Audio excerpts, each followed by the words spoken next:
Hi, my name is Renee Kaminsky. I'm with the Newberry Springs Chamber of Commerce. We wanted to welcome everyone tonight. We're actually doing an informative update meeting on several things that are going on in Newberry Springs. One, we have so many wonderful things, but we're going to have an update in relationship to the park project that is proposed on Newberry Road in Newberry Springs. And we're also going to have an update on the Cadiz water project that's happening in Newberry Springs with Susan Kennedy, the CEO of Cadiz Incorporated. And then we're also having an update on the gas station project off of Exit 18 off Highway 40. They're proposing a travel center, so we're here just to inform the community of what's going on in Newberry Springs, and we're here to just share this information with the community, because as our responsibility as a Chamber of Commerce, our responsibility is to act as the public relations kind of agency on behalf of how beautiful and wonderful Newberry Springs is and how we want to entice businesses and families here. So we want to welcome everyone. We're so happy to have everyone here, and we're looking forward to a wonderful evening tonight. So here's Pastor Kelly. Hi everybody, welcome to my church. First and foremost, I want to welcome you to God's house, and I appreciate that we would conduct ourselves knowing that we are in God's house. I am not from this community. I actually drive in, but I spend a lot of time here, and I know that these topics can be a little bit heated, but I would like you guys to please remember where you are, and you're representing my church as you are here, and you're representing God. So I ask that as we ask our questions that they pertain to the things at hand. We have 3 guests that are here. I know we're here mainly to hear Susan from Cadiz, but we have the forum, so why not bring the other 2 in? So that is what we are here for. But please, if you want to ask questions, there's a mic over here, and it's one at a time. Come up and ask your questions, and then they will get answered. Just as Renee said, this is not a place to debate it. It's a place to get your answers. We're not debating, we're not saying yes, we're not saying no, we're not choosing sides. Right now we are just hearing what these groups have to say. So I pray that we stay level-headed. I pray that we don't get unruly. So I'm asking you guys all to just remain as you would if you were sitting in church next to your pastor. So please bow your heads. Father God, we are bringing the town of Newberry, the ones that want to come, Lord, to hear what has to be said here, Father God. This community is important to me and is important to you, Lord. I know that you love this community of Newberry Springs and you want what is best for them, Lord. So I pray as the presentation continues, Lord, that people understand and they hear with open eyes, open ears, open hearts to receive what these speakers have to offer and have to say, Lord. I pray that we do not come in judging, but we come in listening, Lord, that our hearts would be open and our ears would be ready, and so that we can absorb what is said, Father God, and that there would be no heated tempers, Lord, and that we would remember that we are in your house, and we are to honor you when we are in your house, Father God. And again, I say, Father God, let us be ready to hear. Let us be ready to listen. Let us not be ready to judge, but to listen. In Jesus' precious name we pray. Amen. Amen.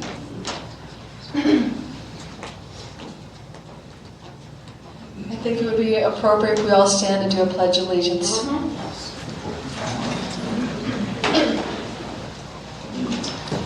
Ready? I pledge allegiance to the flag of the United States of America and to the republic for which it stands, one nation, under God, indivisible, with liberty and justice for all. There are community service district directors here as well. Why don't we introduce the community service directors as well, the ones that are here? Would you like to stand up and we can introduce you? I know there's... If you insist.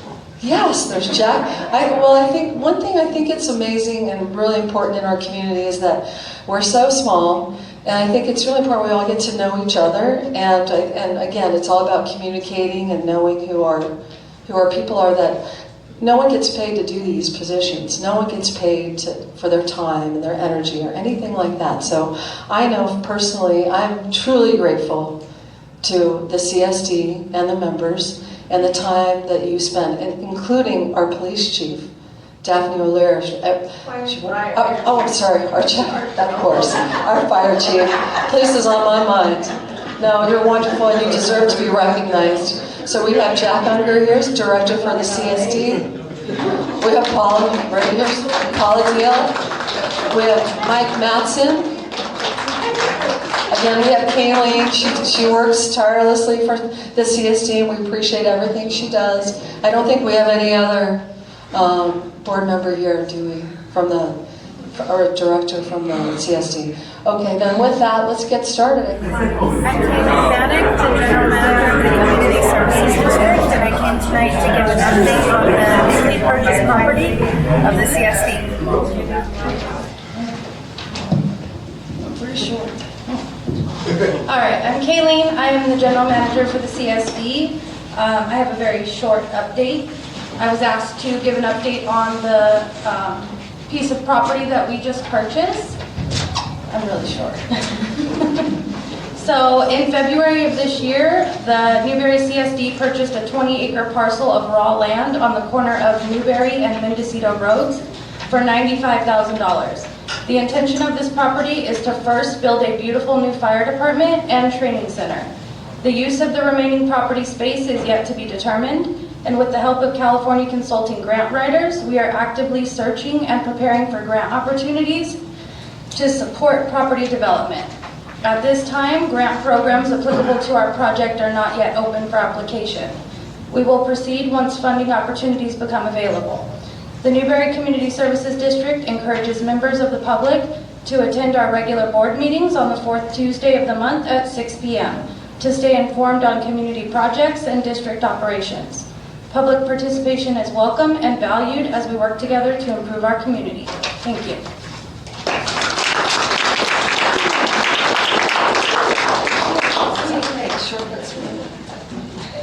Okay, that was short but sweet, but it was wonderful and an opportunity to see our CSD board members, so that was really nice. Okay, so now I'm not sure how many of you actually knew about a proposed project over at Exit 18, and that's why we thought from a chamber point of view it'd be wonderful to have the Samra team and Jag come and talk about what they're proposing over there, since it will affect Newberry Springs and all of us that are here. So Jag, why don't you come up and we'll introduce you. And Jag, Samra. I'm Jagdeep Samra, Jag, here representing the Samra team for Kelly's Market and our updated plans for the Kelly's Market Newberry Travel Center. First of all, good evening, everybody. Ms. Renee, thank you for the invite for tonight.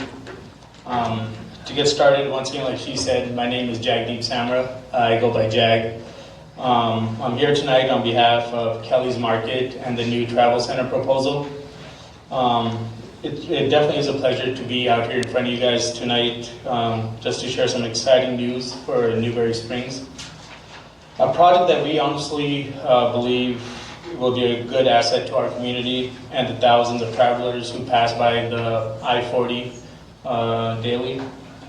Some of you might know us, know me, or at least, but for those who don't, we have been in this community for just about nearly 2 decades when we first purchased Kelly's Market. Our company's been, tried to do our best to be a fabric of this community. For nearly 2 decades, we've had the privilege of operating here, employing a lot of our neighbors, and being a part of Newberry. Tonight, we are excited to present a proposal for a new modern travel center at the southeast quadrant of the I-40 and National Trails Highway at Exit 18, which is right off the exit directly in front of the Shell gas station. So what exactly are we planning? We want to build a true destination for travelers, people to stop into our community, which will create new opportunities right here in Newberry. This plan includes a Shell fuel station offering gasoline to serve the commercial traffic on I-40, as well as passerbyers, families, whatnot, any kind of traffic. It would be a major upscale travel center that's much more than a typical convenience store. It would also hold a multi-concept food court, offering real meal options for people on the go, as well as our locals and people in the community and neighborhood. This isn't just about putting up a new building. It's also going to be creating a clean, safe, well-lit, and safe location with around-the-clock security. Something that definitely we will be proud of. It's also about enhancing the experience for the nearly 20,000 vehicles that pass through our streets, our doors on a daily, to give them an option to stop, refuel, grab a meal, and support our local economy. Speaking of local economy, this project translates into real, tangible benefits for Newberry Springs. It will also create a lot of new jobs for our residents, both during construction and the long-term operation of the center. It will generate significant new local tax revenue that can help support city services, which will basically create a new stream of revenue for our town. This money would help pay for things that make our community run smoothly, whether it be filling potholes on the streets, emergency services, to make sure they have all the resources that they may need. It provides a much needed high quality service for our local residents and the traveling public alike. After doing all the analysis, which I will be sharing with you, projects growing strong and growing fuel and retail sales over the first 3 years, showing this site's potential to be a thriving and sustainable business. We've done our homework, we've studied the traffic, we understand the demographics, and we've analyzed the competition. We are confident that this new travel center will be successful and a positive addition to our corner of San Bernardino County. As mentioned before, we've been a part of this community for close to 20 years. Actually, 2005 is when we were able to take over the Kelly's Market, so it's been about 20 years now. And with your approval and help and your satisfaction, we look forward to continuing that and expanding our relationship. We are committed to being good neighbors and building something that truly serves and enhances Newberry Springs. I appreciate your time and consideration. Before he steps away from the mic, is there any questions you have for him? Come up. Thank you.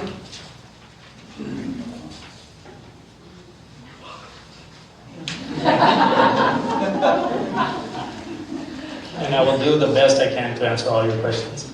Okay, and do you plan to build a wall, an entrance, a one-way entrance? In 2019, you tried to build a truck stop back then, and you had about 20 trucks there, which created a lot of noise pollution for those of us that live across the street from Kelly's Market and in the close vicinity of there. And also when the wind was blowing in our property direction, we would smell the DEF, the fumes and stuff like that. So do you have a plan on what you're going to do with that? Because we were able to stop it then with the fence and things like that.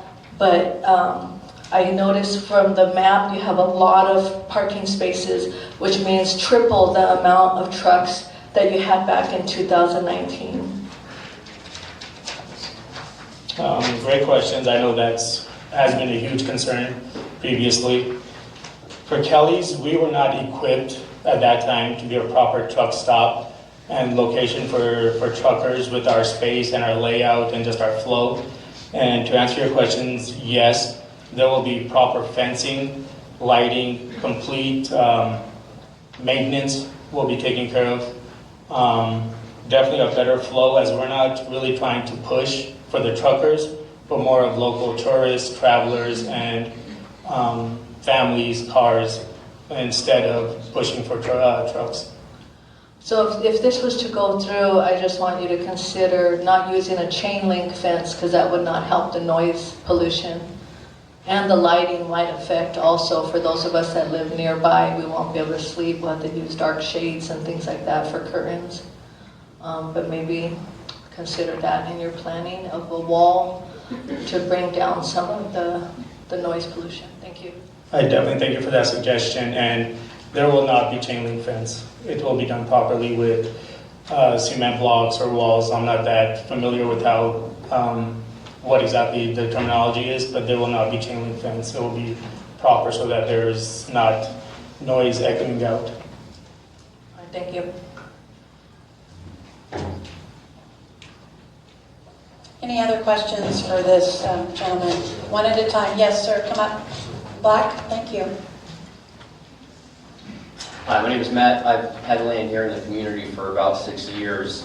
Can you tell me the benefit of your new proposal? Because honestly, the 6 years I've seen that I've been here, I've seen no benefit from your station as it is. You overprice for gas. There's no benefit here for the community. I have to go to town to get gas. I have to go all the way to Barstow. Everything's overpriced as it is. I see for yourself it would be a great business opportunity, no problem. But here it's going to cause congestion. You're going to have all these trucks. It's going to become more of an issue for crime. And I don't really see a benefit as a community because, again, there's nothing that you've done here for the community for 20 years. Have you done anything for the community as it is? You're saying this is going to be so beneficial for us. In what way is it beneficial for the community? Regarding the pricing, pricing is kind of, so I won't get too deep into it. Regarding the pricing, it's more set of our cost to our retail. We try to keep it as average and as competitive as possible. Like I said, not to get into too much detail, but I totally I understand pay that $1.20 concern. less per gallon in town, $1.20. What was that? I pay $1.20 less per gas in town, per gallon. And like I mentioned, town is also about 20 miles away from here. That's not something we'll definitely discuss. And also regarding that, us being kind of out here, away from the city, the cost, the pricing, it significantly changes. You know, it does. Sure. Gas, I agree, is maybe a little higher than average, but we make sure interior for our groceries, our supplies inside, it's definitely fairly priced. And benefits is, you know, we're a 24-hour store with all and everything that will be needed. To answer your other question of what have we done within the community, numerous times we have been to the pistachio festivals. We've tried and have, you know, brought in as much donation, whether it's food, water, anything like that. My favorite is every 4th of July we're here for the fireworks. I know that's more of a personal. Girl Scouts cookies are over here. I see a lot of recognizable faces that I have seen around a lot. And just us being around here, living out of town, but being here consistently, we have been helped with donations and trying to do our best that we could for the community. So I've been to your gas station 5 times. Out of the 5 times, 2 of those 5 I bought bad products, like milk that was spoiled and cheese that was bad. So no, I don't think your items are even that fresh. I don't think you guys handle and care for the stuff that's in there. So again, as a person who lives here and that comes back and forth, I don't personally see a benefit. Thank you. I apologize for the bad experience that you may have had, but we do make a cautious effort to make sure everything is fresh, brought in. We numerous deliveries throughout the week, and apologize if you had a visit. Okay, thank you. There was another gentleman. Hang on just a second. I thought there was a gentleman that was stood up before. Right there. Go ahead. Okay. Thank you.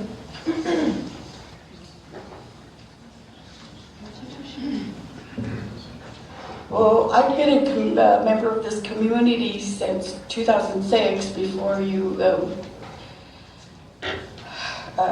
received the property of Cadiz Market. Just as a general statement, the previous owners used to give the locals a discount on their gas prices. And that was just a courtesy. My question is, because I've been here a while, I know a few people that have been employed by not only Kelly's, but the truck stop out there and the one on Calico Road. My question would be, you mentioned bringing jobs as in construction. Well, that's off the top. You have to have somebody build your place. But the employees, it appears to me, I know that you have hired other people outside of your family, okay, but it appears to me that your general business favors your family over the locals for jobs. So my question is, will there be ethical employment? Will there be employment ethics? Because a few of these people that I've conversed with that have been employed by your organization have not been treated ethically or morally.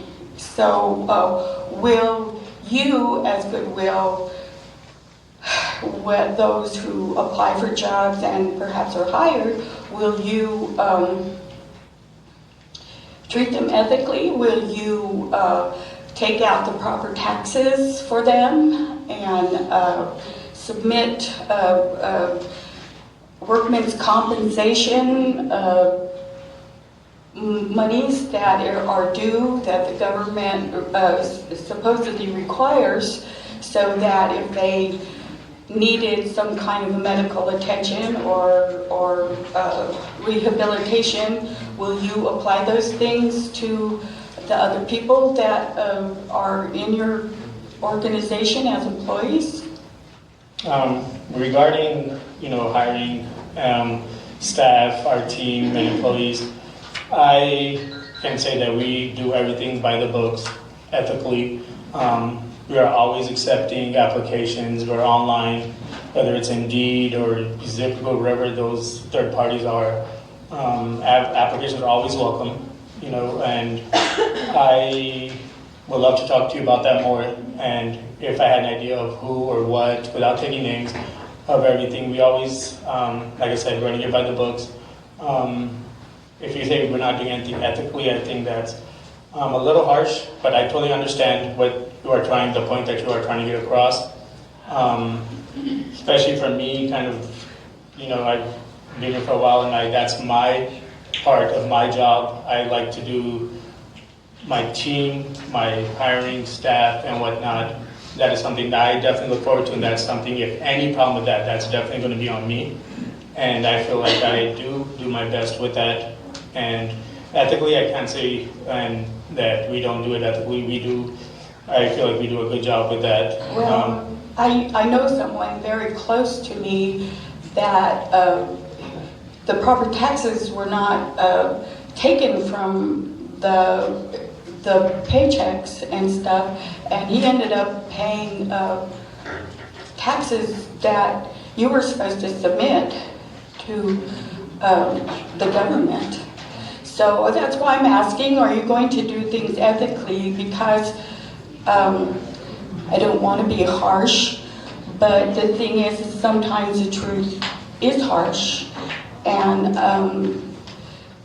I paid a fella some money, and he went to your station over here on Fort Katy, and one of your employees said that I gave him a $50 bill from the bank, and one of your employees took it and said it was counterfeit and would not return it. So that's like, okay, what's up with that? So they tried to go back and get it, but I just want to make sure that the ethics, the price gouging is really bad. So I just want to know if you're going to practice good ethics for our community. One thing about truck stops, it's nice to say travel center, but a truck stop attracts a lot of prostitution. So it doesn't sound good to me. So just letting you know.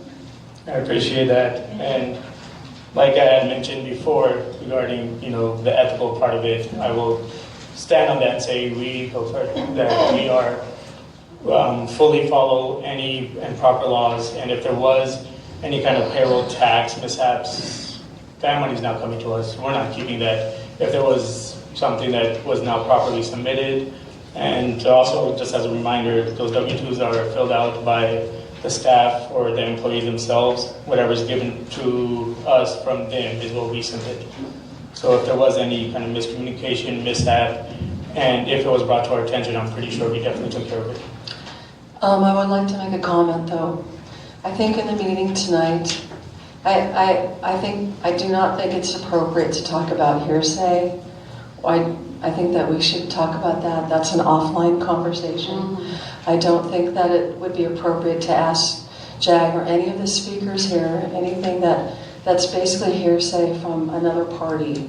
Just because right now we're just focusing on facts, and I think that's what we really need to do. I know we all have concerns, of course, in the sense that we want everything done correctly in Newberry Springs. However, it would not be appropriate. So let's keep those kinds of comments to a minimum, please. I think it's probably the best interest of everyone and in time. I would say everyone probably agrees with me. Yes. Okay, thank you. I'd like to make a comment though.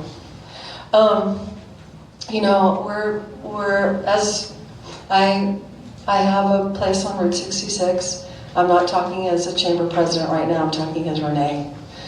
And so my concern would be that we're all really working on our historic Route 66, Route 66, working with the Historic Route 66 Association, and we're really working on trying to kind of bring back that whole Route 66 vibe and our history. We have the Cliff House across the street from the barn. We have wonderful things along Route 66 that we really want to, with the hope of expanding and growing and building.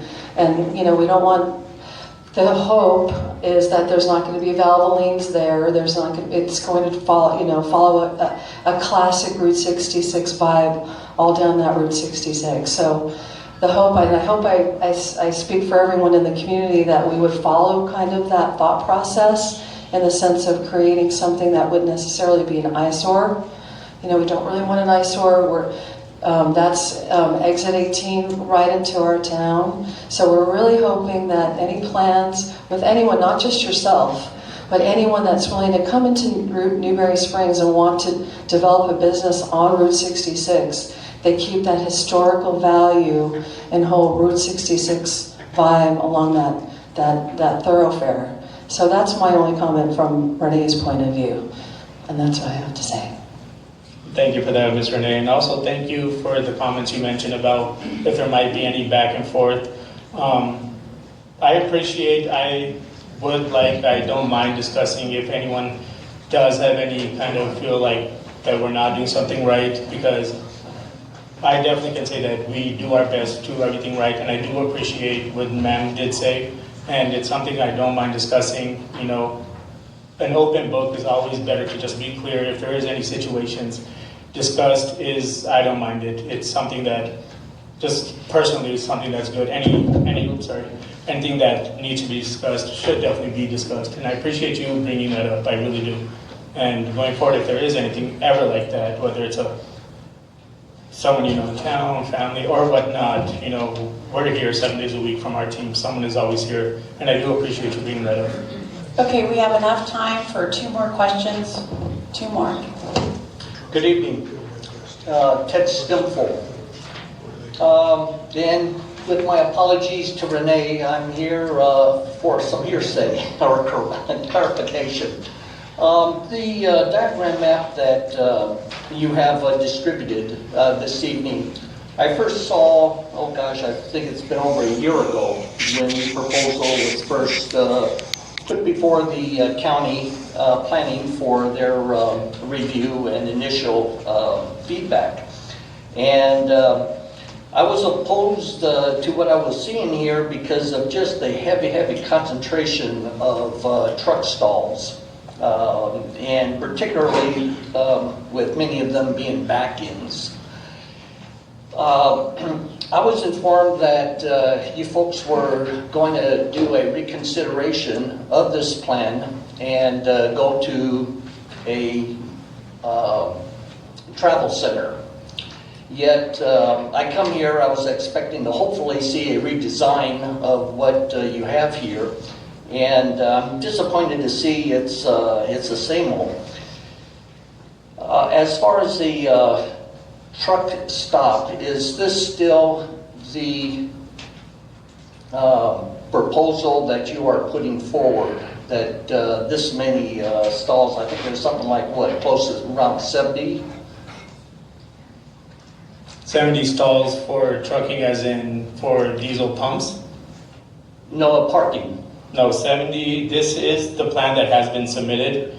And going back to your earlier comment, the reason why this is, from our knowledge, and we're still working on it, this has been submitted, still changeable, is because, as mentioned before, our site was not adequately set or ready or even good to have all those truckers coming in. Hence the reason why it looked like, hence the reason why it looked very congested, and hence the reason why we kind of had to do a better flow. The parking for this is not necessarily designated for parking. We're not pushing truckers to park there, stay overnight. Truckers are most welcome. Our biggest, what we are really pushing for is, like I mentioned before, the cars, the families, the tourists, the Route 66 travelers. Well, you're saying that, yet the diagram here speaks differently. And with any truck stop, as you're familiar, particularly with your facility up at Fort Cady, truckers end up parking on the adjacent streets, and rather than going to a facility to where they have to back in and there's congestion of other trucks, they'll just park out on the street. And we already have a problem here in which National Trails is only a 2-lane road, and we've got turning radiuses and everything else that does not speak well for this plan. I do hope that there will be some major revisions made to this plan. And I also wish to endorse Renee with her thought that this community, I'm sure, would like to see at least the facade of your facility being more in agreement with our historical past. And I would very much welcome an opportunity to meet with you and discuss this further. Thank you. Thank you for that, sir. If we were to compare Fort Cady, the mobile station, with the truckers and the amount of trucks that do park there, it is the amount of space, the acreage is definitely 2, 3, maybe 4 times bigger than we have at Kelly's. Hence the reason for all the trucks that are able to park there. Regarding this Kelly site, it's not going to be able to park on the street. Hence another reason why the better flow, and for whoever may trucks that will be staying there, it will be properly set up for their parking spots. So they're not parking on National Trails or Route 66 or parking on the minimal sidewalk that we may have. Everything's going to be set properly, and it's not going to be just a free-for-all park wherever you want. It's hence the reason why you kind of do the planning. You see where where whatever car, vehicle, whatever it needs to be goes where it goes or should go.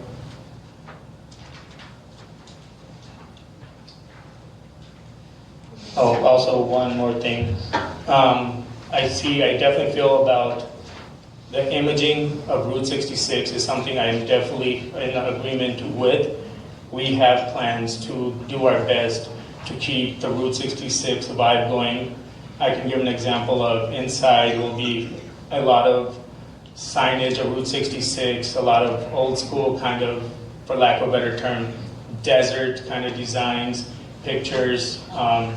We're not going to do like a big, just cement, lights, brand new stuff like that. Gonna try to keep it, I guess, as an old school kind of traditional vibe instead of just high rises, neon lights, and all that stuff. And going along through our process, we will definitely be sharing any plans that definitely need to be shared or concerns of the city or the community.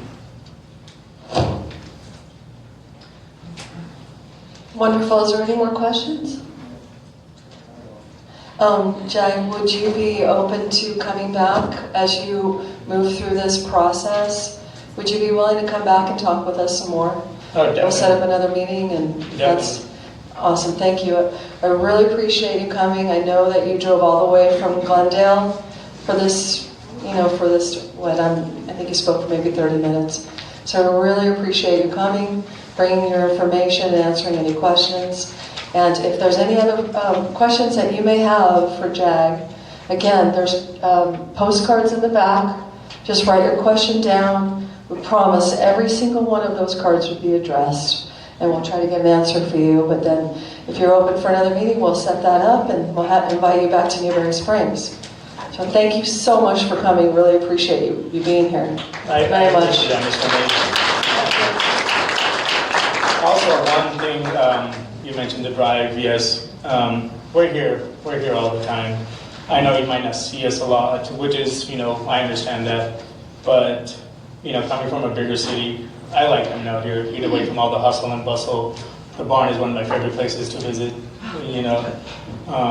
But I do appreciate all the support and the help. Definitely will come back, speak, share plans, update as need be. I'll also leave my card in the back, have my direct email, my phone number, whatever may be needed. I'll, take note cards that may have any questions or concerns. I'll do the best I can to, give answers as needed. And once again, thank you guys. Thank you very, very much.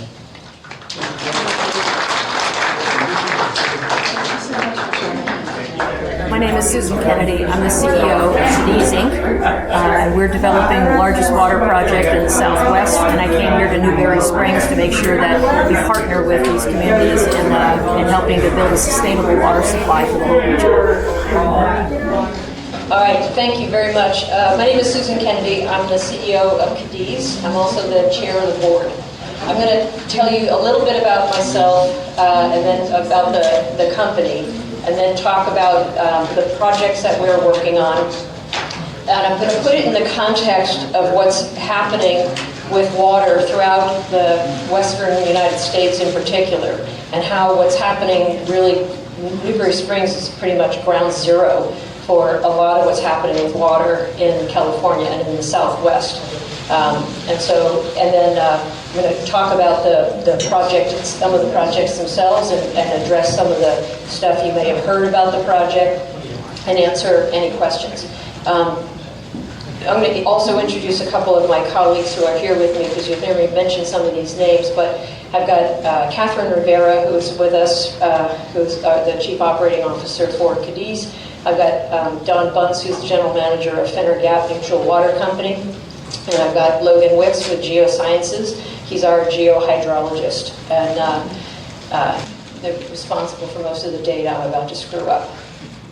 So a little bit about myself for a second. So I've been in California for 35, 40 years. I've been in California for a lot longer than that, but I forgot how old I was.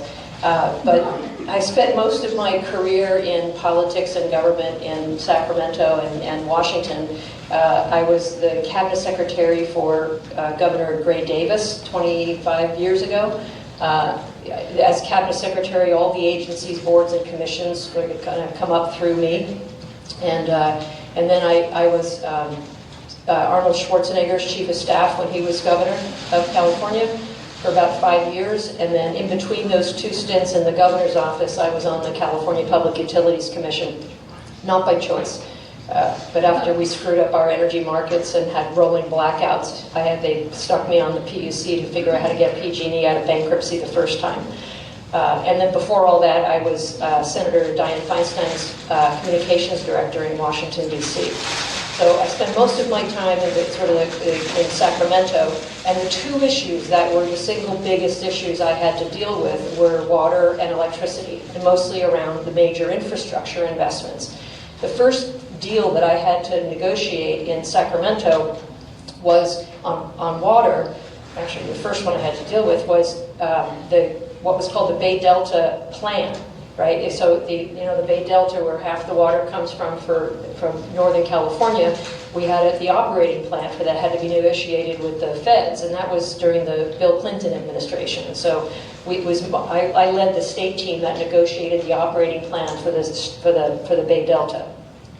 Then it was also my team that negotiated the Colorado River Agreement the first time, what they call the Quantification Settlement Agreement. And so water infrastructure was the single biggest, hairiest issue that the state had to deal with. And we were, back then, this is 25 years ago, we were trying to get major infrastructure built to capture and store more water in Northern California, where there's still a lot of water, and be able to move it safely down to the southern part of the state. And so they're still struggling trying to get a lot of those infrastructure projects built today. And I think this area of the state is feeling the effects of the lack of investment in major infrastructure to manage water supplies. So that was my major baptism in water. And I'd always heard about the Cadiz project because I had to deal with all the reservoir expansions and all the desalination projects and everything. And but it wasn't something I was directly involved in because it wasn't a state project. It was a local project. It was something Metropolitan Water District was going to build as a groundwater bank. And so I followed it, but I wasn't really involved in it. And but water is a passion of mine, and they asked me to come on the board of directors almost 5 years ago. And so I joined our board of directors. I became the chair of the board and basically reshaped the company. We brought in a whole different set of board members, people who come from communities that are underserved. And I became the CEO of the company about the beginning of last year. And so I'm just in this incredible moment where I've been given the opportunity to help what I think is one of the largest and one of the most important projects for water in the Southwest. And what that drought that happened 4 or 5 years ago, where they were finding dead bodies at Lake Mead, and the State Water Project was delivering zero. It changed everything about water. People are scared because they know that what's happening with climate change has made it nearly impossible to just control water resources and manage our water resources. And communities are going to live or die based upon whether or not you have long-term water supplies. So I'm going to tell you what you're looking at here on the map for a second, and then I'm going to talk a little bit about the company. So we own 45,000 acres of land out in the eastern Mojave. It's about 90 miles from here towards Needles.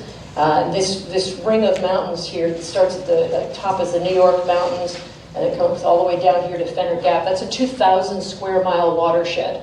And we sit at the bottom of it at a little spot called Fenner Gap, which is right at the very, very bottom of the watershed. The founders of the company identified the water resources out in the desert, like 3 major, huge water resources, and this was the best spot because that watershed is a closed basin, so all the water that's fallen there over thousands of years falls into that watershed, and it's like a big, huge underground reservoir. It took them 15 years to put together 45,000 acres and do all the land swaps with the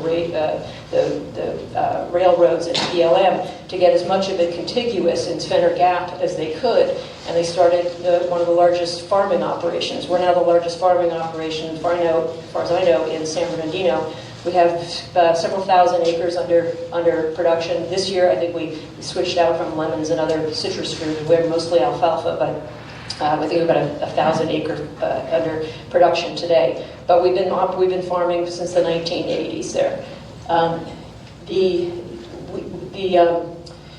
That blue line at the northern pipeline is a pipeline we acquired from El Paso Natural Gas. So it's an existing pipeline that was built 35 years ago by All American Oil. And when El Paso bought the whole 1,300-mile network in the 1980s, they turned it into natural gas. This one section was left idle and cleaned out, put under a nitrogen blanket.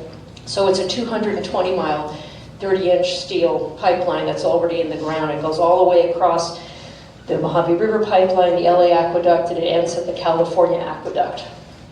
The other things you see on here, the Los Angeles, this is the water network, basically. I don't know how to use this. It's like a teacher. All right, whatever you're doing with this in your pocket. I don't know. So this is the LA aqueduct, right? This is the California aqueduct. This purple is the Metropolitan Water District system. And then this is the Mojave pipeline, which actually flows south to north by gravity. And then the Morongo pipeline gets water down here. This is the Colorado River aqueduct.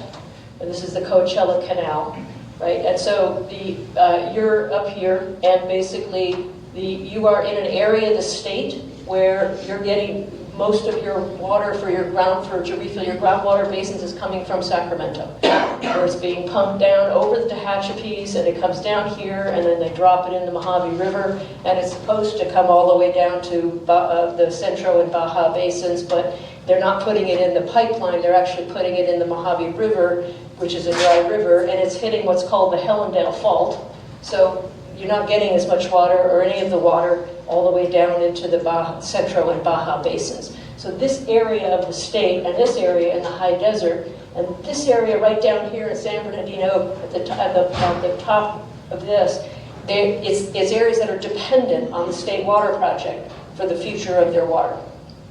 Down here, they're dependent on the Colorado River aqueduct. And if you know anything about what's happening with water, the snowpacks in both the Sierras and in the Colorado is in a linear decline. I mean, it's just been kind of, the snowpacks have been declining over the last 50, 75 years. There's been a 25% decline in both the snowpacks. That's a linear decline. It is not going back. There are some scientists are saying the Sierra snowpack could be without snow in like the 2040s, 2050. So the water supplies for Southern California, especially in your area, being dependent on pumping water from 400 and 500 miles away up north, you're dependent on the Sierra snowpack. You're in a very, very precarious position.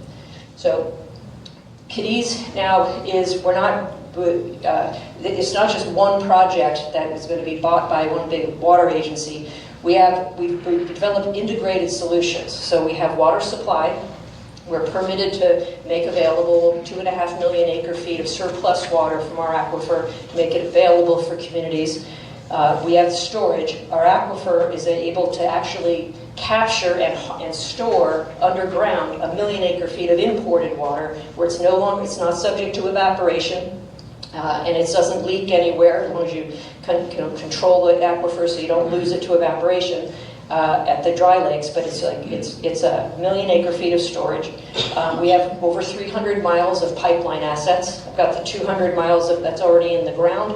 We own a right-of-way along the Arizona-California Railroad to go south, be able to connect to the Colorado River aqueduct, and we can build pipelines within that railroad right-of-way. We have a 99-year right-of-way. We also acquired a company called ATEC Filtration System. So we were using it at the ranch, and it was so cost effective. We bought the company, and now it treats things like iron, manganese, arsenic, nitrates, chromium-6, forever chemicals. And we've been expanding the kind of treatment. So now we can actually offer integrated solutions of water supply and treatment, storage and treatment, and standalone treatment. And then last, what we're doing with our land is we've got ag, but with 45,000 acres. So we're also developing, we signed a deal with 2 companies to build green hydrogen. So they actually take our water and crack the molecules and create clean hydrogen. And we'll put 1,000 acres of solar in, and we'll use what they're called linear generators that are non-combustion engines that can use the green hydrogen. So it'll be a self-contained clean energy system that can power the whole thing. This will be the largest green hydrogen production facility in California. We signed a second deal with another company that it wants to build a whole data energy campus out, again, same thing, right out at our ranch, to build additional green hydrogen and solar. This would make us the largest in North America. Will be, and they want to use our rights of way to be able to put, right now they can drop it on rail lines, they can put it in the gas network, or they want to build hydrogen pipelines that can actually take it directly to some of the centers. So we have integrated solutions. So think of Cadiz as actually having 4 subsidiaries, if you will. One of them is our ranch, and we're moving away from, we will be moving away from alfalfa and farming directly into, we have a native seeds program that we are working with the community college on and with the BLM to help develop native seeds. So we hope to expand that. We'll have the hydrogen and the solar, and then the ATEC filtration systems, which we offer all throughout the western United States. Fenner Gap Mutual Water Company is a mutual water company where everyone, any agency getting water supply will be a shareholder of Fenner Gap. That'll be managed by Don. And then we have, we're putting together an LLC where we're bringing in investors, including some Native American tribes, to actually construct and own the pipeline assets. And so that will be, it'll be the largest water project built since the state water project was built. So I already talked about the hydrogen. I'm very excited about this because it's one of the problems that San Bernardino County has faced, and the county supervisors have talked to us about, is that they can't get energy, especially clean energy, out to these areas where there's a lot of growth. I know you have a lot of problems up in the Barstow area you've got, with the BNSF project and the Victorville and the high desert areas. There's so much growth out there that you can't, Southern California Edison can't get a transmission system set up out there. It would take 7 years to even look at a new transmission line. So I'm really excited about the fact that we can develop this clean energy that can then be able to be expanded, so we can actually not be dependent on the grid, but we can actually provide energy not just to our project but to others. The treatment, we are now treating for iron, manganese, chromium-6, PFAS, perchlorates, and we've got projects put in all over the western United States. Some of them here in California. We've got, in the area, we've got the Torres Martinez tribe. We're putting in, we actually paid for it, put it in for free to treat arsenic in their water. And then we've got, we're doing perchlorates down in San Bernardino Valley in the Rialto Colton Basin. We're doing nitrates up in the Victorville area. So that's a big part of our company. So now I'm going to talk a little bit about the groundwater bank and kind of this massive resource that is probably the best kept secret in water. So from the other map, you can see that the ring of mountains there forms the watershed. This is a 2,000 square mile watershed. That's huge, half the size of LA County. The top of the watershed is the New York mountains. That's 7,500 foot elevation. The Providence Mountains are 7,200 foot elevation. So that's where the rain, most of the rain and the snow falls. The bottom of the mountain range is right here, and that's called Fenner Gap. We are literally a couple of miles down, just uphill from the 2 dry lakes. As soon as the water passes over our well field, it turns to brine at the dry lakes, where it all evaporates. So we're intercepting the water as it's moving out of the watershed and spilling over into Cadiz Valley, just as it's coming up on the dry lakes. This is that's 7,500 foot elevation. Fenner Gap is 900 foot elevation. This is a bathtub on its side, and all of the water is moving inside here downhill. It doesn't connect to the rivers. It doesn't connect to the Colorado River or anything. All the water stops at these dry lakes where it comes to the surface and turns into brine and evaporates. And there's some companies doing mining down there for salts and other minerals, and that's what it looks like. And I think the biggest message is where it's not one project. What's happening is, and I'm going to go into this in a second in terms of what's happening with the hydrology, But the county in particular has made it a huge priority to have all of us working together to go and build out the infrastructure for clean water and reliable water in the county, because there's been so many changes in the way water is moving around, and there are billions of dollars that the feds and the state have put out to build water infrastructure. And this is a once in a lifetime and once and only, because this funding will never be available again, in my view. And San Bernardino County has gotten a very small amount of the funds for that. And these areas in particular that are dependent on state water project are so vulnerable. And so we're working together with the county and with all of these other communities to apply for billions of dollars in grant funding for each one of these projects. So we've signed an agreement, we've signed MOUs with the Victor Valley Wastewater Authority. They've got water that from their recycling and wastewater that they're literally dumping in, because they don't have enough recharge basins and they can't use the Mojave River pipeline to put water into it. So they're literally putting water, and it's surplus water, it's overflowing, and so we are working with them on investing, getting funding to invest in the infrastructure so they can expand their recharge basins, and so they're not wasting water, but there's probably 5,000 or 10,000 acre feet a year available that they can put to beneficial use, and that would allow us to use our pipeline to drop water off in the Baja and Centro Basin, and then these guys that are buying water through the adjudication and having to drop it into the Mojave River, what's not the surplus water, they can actually keep that water up here and make it for beneficial use. This is the Antelope Valley area. They've got the huge groundwater banks that they have up here. They are the third largest state water project contractor, and all of the water that's coming from Northern California with the atmospheric rivers, they have an opportunity to capture that and actually store it. And so we will connect to their groundwater banks up here and be able to move water back and forth between their groundwater banks and groundwater banks here.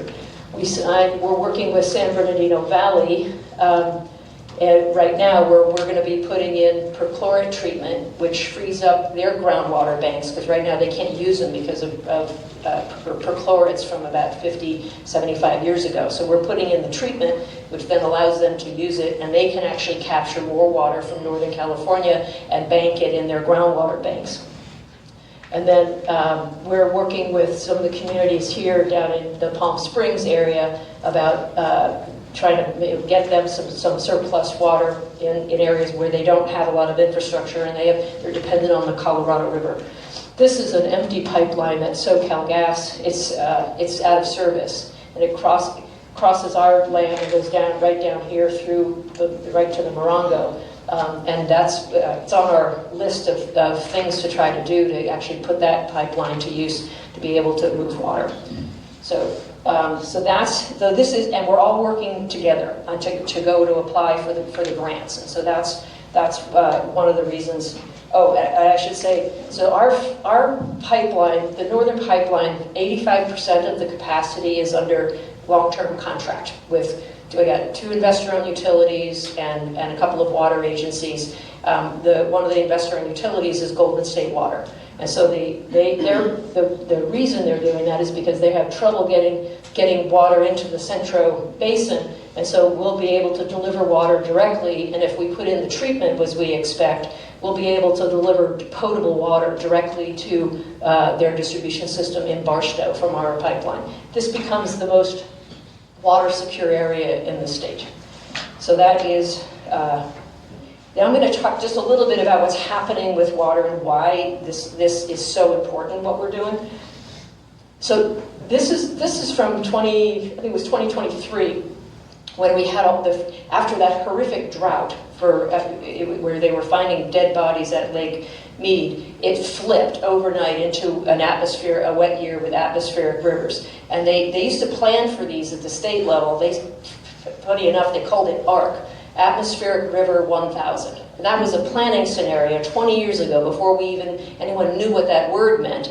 And it was three atmospheric rivers in a row, a train in a row, and it would inundate parts of the state, and it would be much more catastrophic than the big earthquake. Now, everyone knows what an atmospheric river is because it's supposed to be a flooding event that happens once in 1,000 years. We had 5 arc events in 2023 alone. So we've completely changed the hydrology, and this dark area is where the water is falling. And what's happened since about 1980, some of you all may remember 1978 drought. I was just coming to California in 1979 and 1980. That was the first whiplash event where we went from extreme drought to extreme wet, and ever since that event, it's now the variability going from extreme to extreme. That's the new water pattern that we're dealing with here. And the problem is that we built our water system around nice, predictable snowmelt, not big atmospheric rivers, right? So this is what the Southwest looks like for the next 25 years, next 20 years. And this is the exceptional drought, extreme drought, severe drought, or the reds, right? And this is the Colorado River Basin, and this is a representative of what the Bureau of Reclamation is anticipating for the next 20 years in the Colorado River.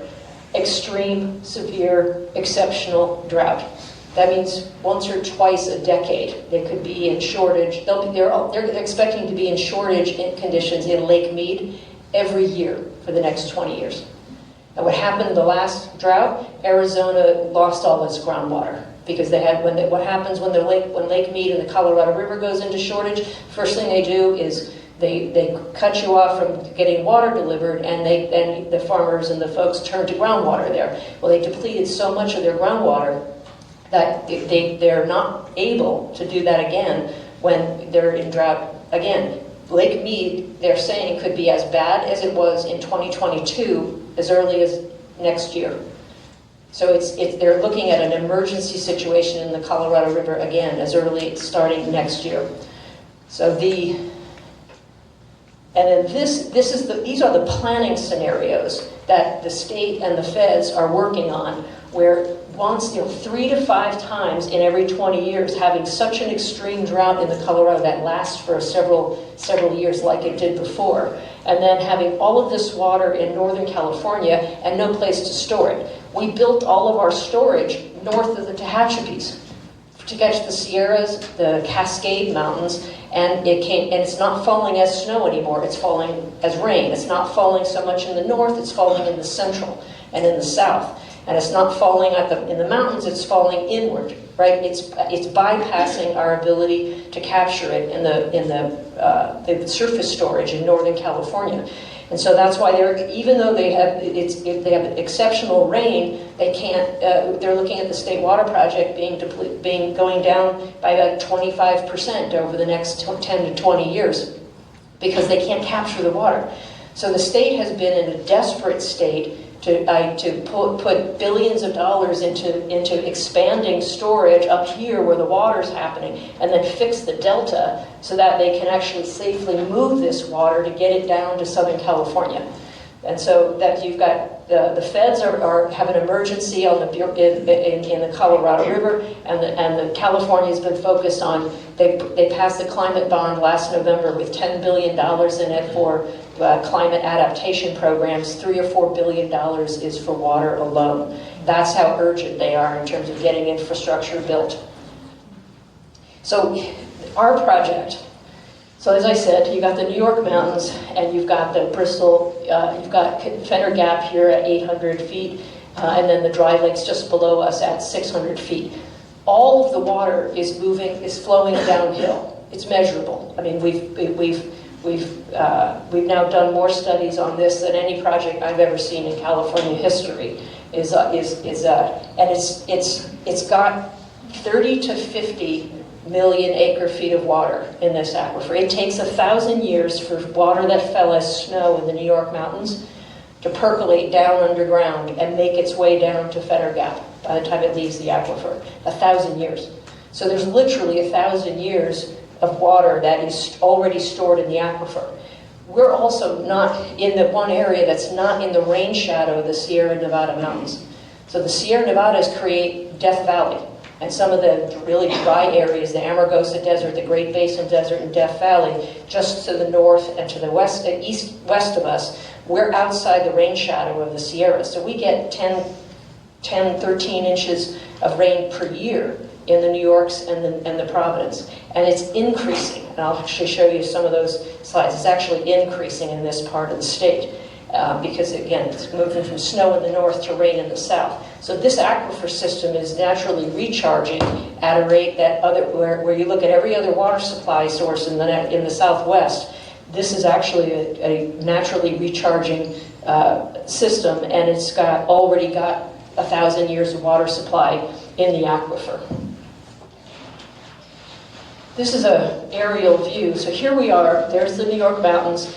Here's Fenner Gap. These are different watersheds, and they all come down. This is Cadiz Valley, and the orange here is where we're located, right? So these blue lines are the watershed demarcation points where the water comes, up, in or out. We're crossing. This was worn down over many millions of years. It used to be a connection on the mountain, so there's a little hill under there but this is the water as it crosses over out of the Fenner Valley watershed. This is where our wells are, and then you can start to see where the dry lakes are. But we're that close. The brine line. So you could walk from where our well field is to the point where the water becomes brine and it's not potable any longer, and it all comes to the surface. And then as soon as it hits the dry lakes, that's what it looks like. And if you've ever been down there, it's beautiful, but it will burn your hand off if you put your hand in that. The way the project is engineered is that we need to create hydraulic control so that we arrest the water as it's going downhill. So we when you use your pumps to basically create a reversal of the water flow on the downhill side, so that way you can actually put water into the aquifer up here through spreading basins, and you can store it so you don't lose it to evaporation. It's creating hydraulic control. So our permit is for approximately about 2.5 million acre feet per year. If you think 50,000 acre feet a year over 50 years, there's 4 to 10 million acre feet of water just in this area alone. So we're not even pulling water from the aquifer. We're actually capturing the water that's passing through Fenner Gap, and that's already in the ground before it reaches the dry lakes. And to give you just some sense of, when this project was first proposed about 25 years ago, Metropolitan Water District was going to use the aquifer for storage. They didn't care about supply because if nobody needed water 20 years ago. We were rolling in water. But they wanted to use it as a groundwater bank so they didn't have to depend on Lake Mead. They could actually park their Colorado River water, wouldn't be subject to evaporation. And so the county is the entity that provides the permit, and it has the desert groundwater, what's it called, DGO, groundwater protection ordinance, and it's actually stricter than even the state level, because you have to have it. In order to get a permit, you have to have a management plan that's a sustainable yield. So it means that how much water can we take from the aquifer over a horizon of time and not cause any adverse impacts, and so that the aquifer will recover in that time.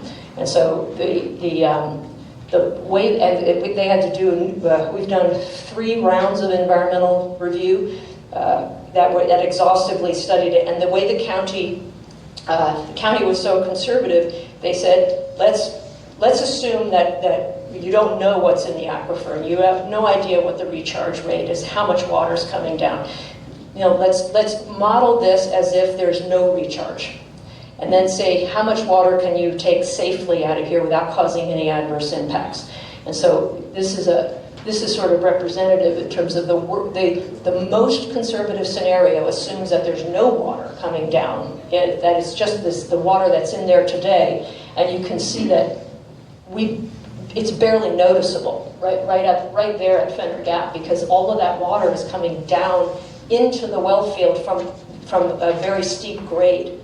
And so, when some of our wells up here at Fender Gap, for those of you that know water, we're seeing 5,000 gallons per minute because there's what's called the carbonates. There's literally limestone caverns with free-flowing water. When we pump water, the water actually fills up in the well faster.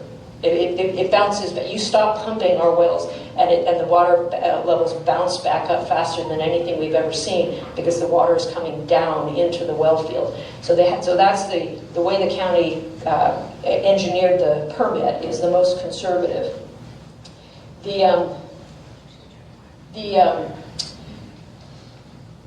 The fact that we are so many hundreds of feet below the ground, like all of the groundwater that's in the aquifer is 300 to 500 feet below the ground. It's deeper when you go higher up. There's not a plant, there's not an animal, there's nothing, there's no impact on the surface because it's way too low to the ground. The only thing that the groundwater monitoring plan we have to be careful of is that if we pump too much too fast, we can actually draw the brine back into the well field. And so and we have to be careful that we manage it so that we don't cause any kind of subsidence for the railroads. So we have to be just careful how we manage that. So that's basically the way the permit is designed. I'm going to show you just a couple of graphs and then answer some questions. But this is the whiplash event I was telling you about that started in 1978. And this is the new pattern that the state's trying to figure out how to deal with in terms of infrastructure.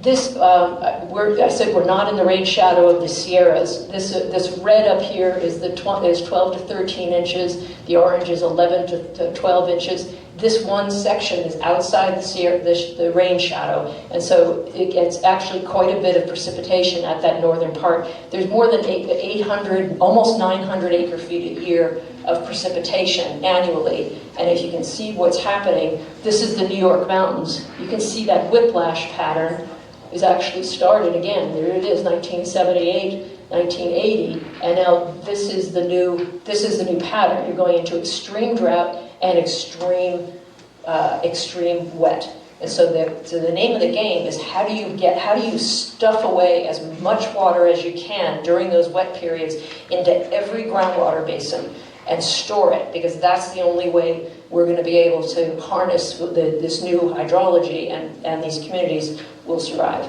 This is the Providence Mountains, the same thing. And if you look at the mean here on both of these, the precipitation in this part of the state is actually going up, as opposed to what's happening in the Sierra Nevadas. There's been a couple of concerns that I've heard raised. One was the recharge rate. I think I've said the way the county engineered the permit, the recharge rate doesn't matter because we're not allowed to drop the groundwater level by more than a certain amount. So it doesn't matter what the recharge level is. We're not allowed to drop the groundwater. So we're never able to take more than 5-10% of the aquifer over a 100-year period because it doesn't matter what the recharge rate is. We can't drop the water table. I've heard there's some concern that we may impact the springs. There's a number of desert springs. The closest one is the Bonanza Spring, which is in the Clipper Mountains. It's 11 miles from our well field, and it's a 1,000-foot elevation. And so it is, and that doesn't include the 300 to 450 feet below ground where the water table is. So we couldn't impact further than about here if we wanted to. It's like it's physically impossible for us to actually pump in a way that actually could impact that. But the spring is more than 1,000 feet, and there's several layers of granite fault zones that are impermeable, so they don't even allow water to move between the springs. I've also heard any concern about what our groundwater is like. It's actually extremely high quality groundwater. Like any groundwater, we have naturally occurring minerals. I think chromium-6 is about the only one, but it's actually pretty low compared to a lot of other areas. But I wanted to just show you kind of where the green, and I wanted to show you how our groundwater compares to the groundwater in the desert area. This is arsenic. So we have very low arsenic, and these are the MCLs, the red dot line with the NCLs, but you've got, we're very low in arsenic. Chromium-6, we're just above the MCL of 10 milligrams today, but we're not there's certainly, you got a lot more chromium-6 in other parts of the Mojave area. And then, but when we treat, because we treat right at the source pretty cost effectively, we go down to almost undetectable levels. So we actually, and that's the way water works, right? You have to, if you're going to pump any water or deliver any water, that's why the water boards exist, because you're not allowed to put any kind of water that's above any MCLs into any other water body. So, we would treat for chromium before we even deliver it anywhere. But other than that, our water is so low. Oh, I forgot. On to the next one. So TDS, total dissolved solids, especially compared to Colorado River or State Water Project water, we're very low in total dissolved solids. That means that when we blend our water with other water, it actually makes it less costly and improves the water quality of all the water that we blend with. So our water has extremely high value in terms of that blending capacity. And then you have you have a uranium in some of the water around here. So that was the other one that we tracked. So that's basically pretty much the story, and I'm really excited about where we're at. We've been in development for 20 years. We've got all the core permits are in place. We're still doing some addendums to existing permits to be able to fully operate, but we are super excited about our ability to get fully operational in the next. I'm going to find another slide. There we go. Go to that one. We're super excited about we're raising construction financing right now. We expect to have the Northern Pipeline operational aiming at the end of 2026, beginning of 2027, and then, because that one we have to put pumping stations in, so it's already in the ground, so it's a faster build. And then on the Southern Pipeline, we're aiming to have that done by 2027, so that we can have the whole groundwater bank operational. We expect to be in fairly severe drought in the Colorado by then. And then the location of our groundwater bank allows us to exchange water between the systems. So we'll be like the bank, that ATM, if you will, that allows agencies to swap water, so they can relieve pressure on both the State Water Project and the Colorado River. But you guys are ground zero, because this is the hardest area in the state to reach in terms of water supply, and it is the only way. If you're getting water from the State Water Project, you got to pay. It's very expensive to pump it over the Tehachapi's and then pump it down. So we're super excited about being able to work with communities in the Barstow area and in Newberry Springs and in Victorville about managing water on the concept that let's use water most efficiently, don't waste water, but actually get as much of it back into the groundwater basins as we possibly can. That's it. That was great. Okay, that was fantastic. And if you guys have questions, please, one at a time, raise your hand, come up to the microphone if you have questions for Susan. Please. Lady in the green shirt? Oh, sorry. Well. Ladies first. There you go. Gentleman, he's a gentleman.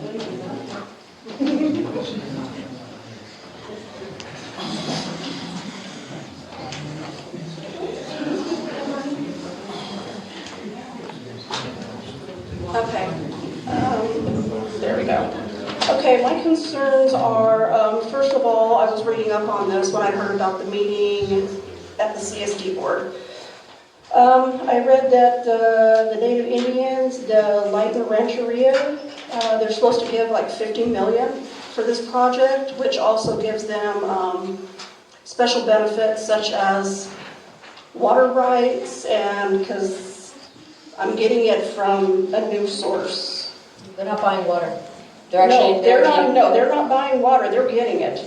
It is majority tribal control, Native American tribes to gain majority ownership of the water infrastructure. It's the physical infrastructure. So they're actually investing in the infrastructure. But the water does not go with the infrastructure. The other concerns that I do have for Did us, I answer your question? kind of in a way. It's like the community, what we're doing, especially in areas that can't afford to pay $2,000 or $3,000 an acre foot. We've got so much water that is never going to be contracted for that we've gone to communities and said, okay, you can have the water for free at the cost of moving it. So they come in, they join with other public agencies to go get some of the grants to pay for infrastructure, but we're giving the water at the cost of moving it. And if we get enough grants to make the cost really low, this will be the least expensive water. Another huge question I have is the Mojave Water Agency going to be a part of it? You know, I hope so. They have to, no. There's a couple of different roles, okay? So and I'm not stay positive. They have to manage the basin. They're the water master, right? So they have to allow us to put water into the Baja or the Centro groundwater basin. They've already indicated, because they've got their public agency saying, you're going to count this, right? If we put that in there, it counts. Step one. Number two, I want their pipelines. That's an empty pipeline. And it's supposed to be serving Newberry Springs. There's numerous water sources, not just ours. There's water. It's me. Sorry. The cord got kicked. Not by you, though. You're good. We're all good. Sorry.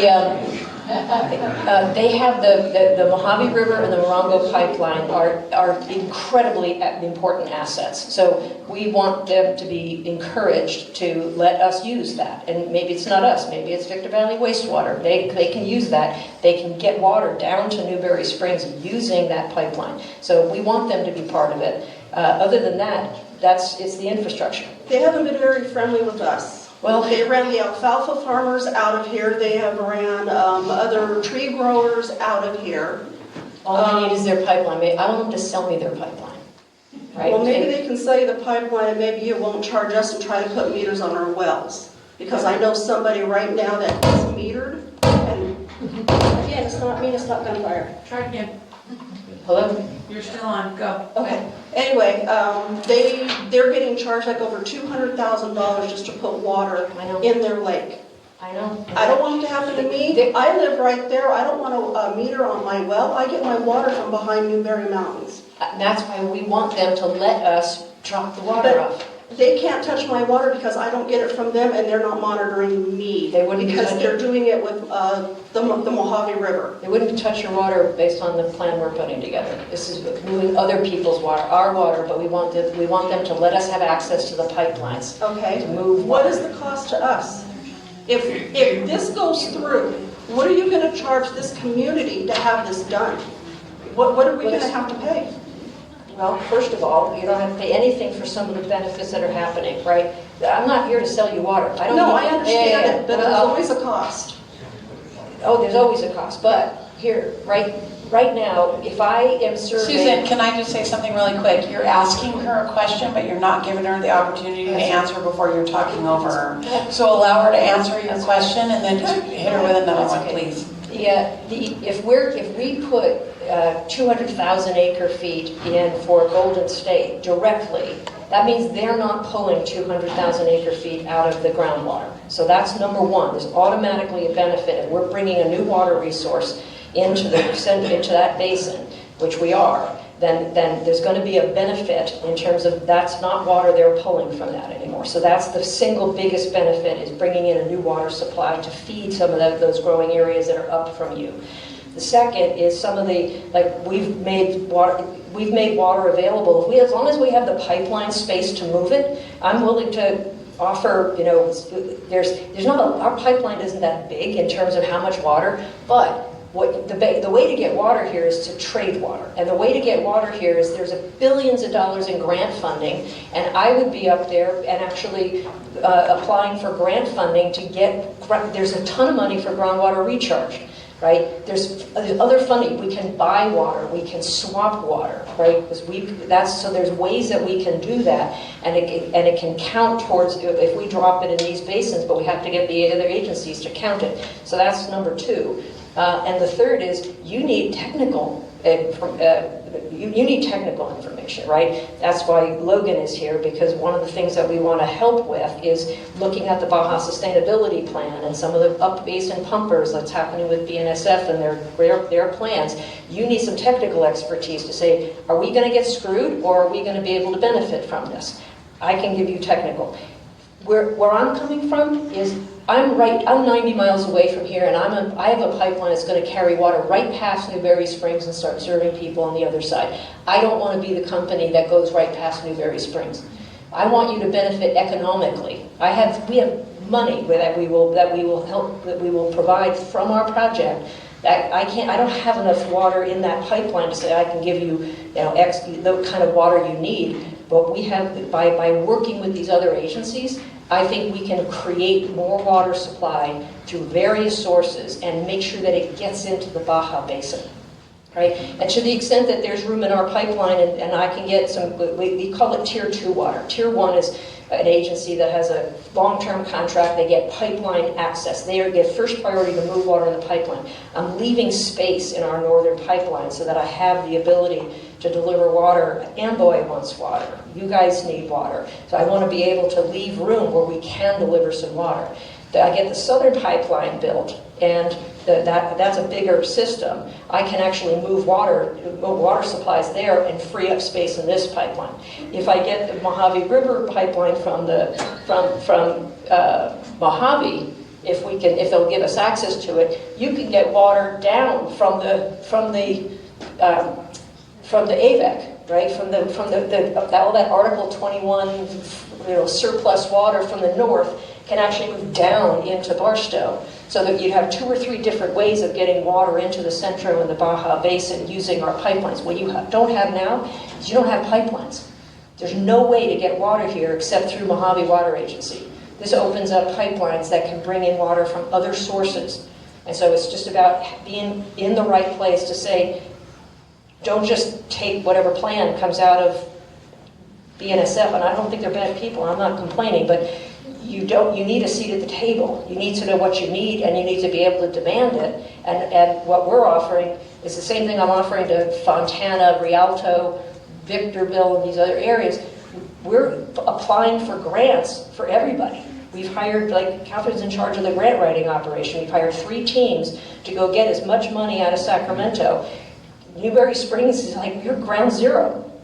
I just met with your state senator for the 3rd time, and her staff came down and took a helicopter ride to see the project for itself. I said, have you been to Newberry Springs? They haven't been here yet. I said, they're going to die if you don't figure out how to get them water. And there's a lot that we could do for you, and it's not just about water, but I'm going to charge you the cost of moving water to the extent I have it available, and it's a fraction. Okay. Gentleman in the blue.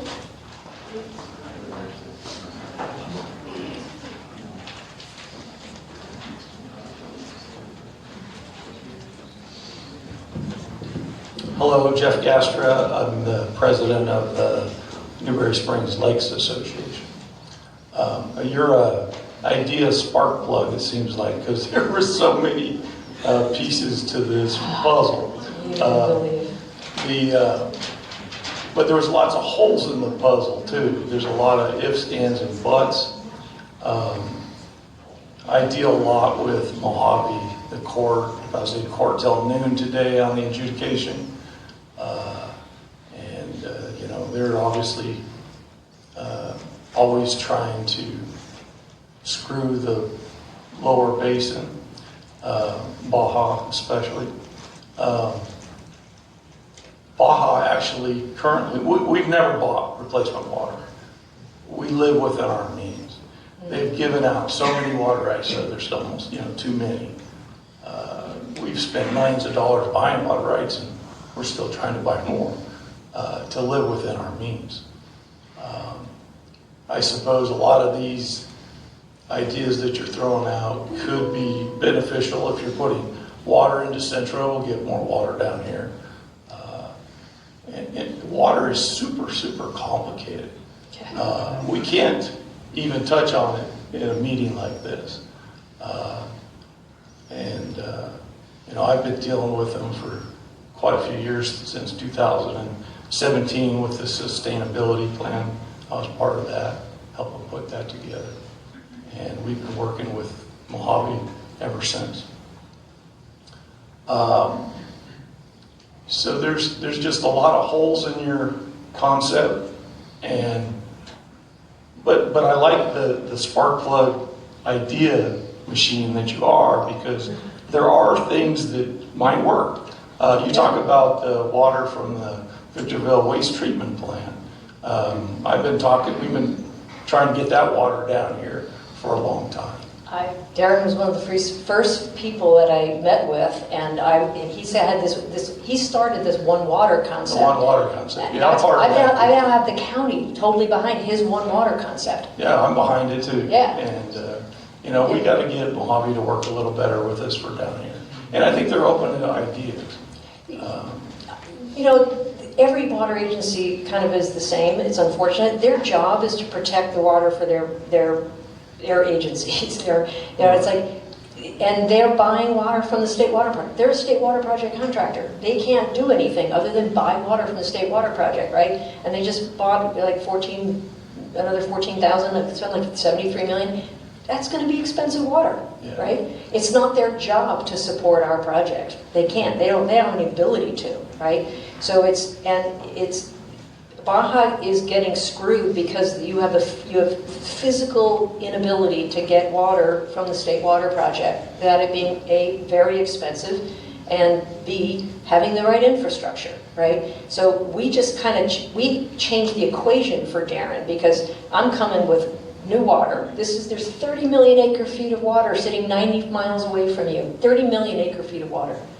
If I'm bringing water, I'm bringing pipelines, and I'm bringing money to the table because I'm under a long-term contract. Let me see if I can simplify your project. You've got a valley where you've got wells that you can pump from, and you have a basin where water flows downstream. So you're talking a surface water that you're going to try to percolate back into the ground. No, it's already in the ground. So you're talking about water that took 1,000 years to get to where it's at. Actually, this basin that we're sitting in right now has 1,000-year water. Yeah, this is pretty young water. It's about it's Holocene, 1,000 to 3,000 years. And this whole place used to be a lake, Lake Mannix. Anyways, this whole valley is full of water. Yep. We've got mountains all the way around us. We're a watershed. Yep. Now, I don't think your idea is you don't want to use this as a storage. I would love to use it as a storage. One of the things I asked our guys to look at is whether it could be. Our water out here is really, really good. I don't know if everybody wants to mix water from somewhere else. If I was king of this world, I would be trying to develop a groundwater storage bank here in Newberry. See, the problem with groundwater storage banks is you put water in when it's available, but you pump it out when it's not. So when it's dry and you have a drought, that's when they pump water out. So now you got your water table going up, then you got your water table going down. Right now, we live within our means, You have no choice, but... Well, the water table's going up right now. These people may not know that, but ever since all the ag fields have disappeared, water table's going up every year, faster than it ever went down. And if we're, like I said, if we're bringing direct potable water to the Barstow area, that it has to have a math effect. It would help, yeah. Anytime, one of the things I think that happened when they built the dams upstream, that attenuates the water. They actually slow the water down, so the water soaks in the ground up there, and it doesn't get down to us. That's just one of the problems. But there's all kinds of other problems. Yeah. They pump out of the river, so now the river's dry. So when we do get floods coming down here, it soaks into the ground up there, and it doesn't get down here. Yeah. I mean, there's just... We just came from a meeting in San Bernardino Valley where they're right on the other side of the San Gabriels and the San Gorgonios, and they're they are planning for a massive infusion of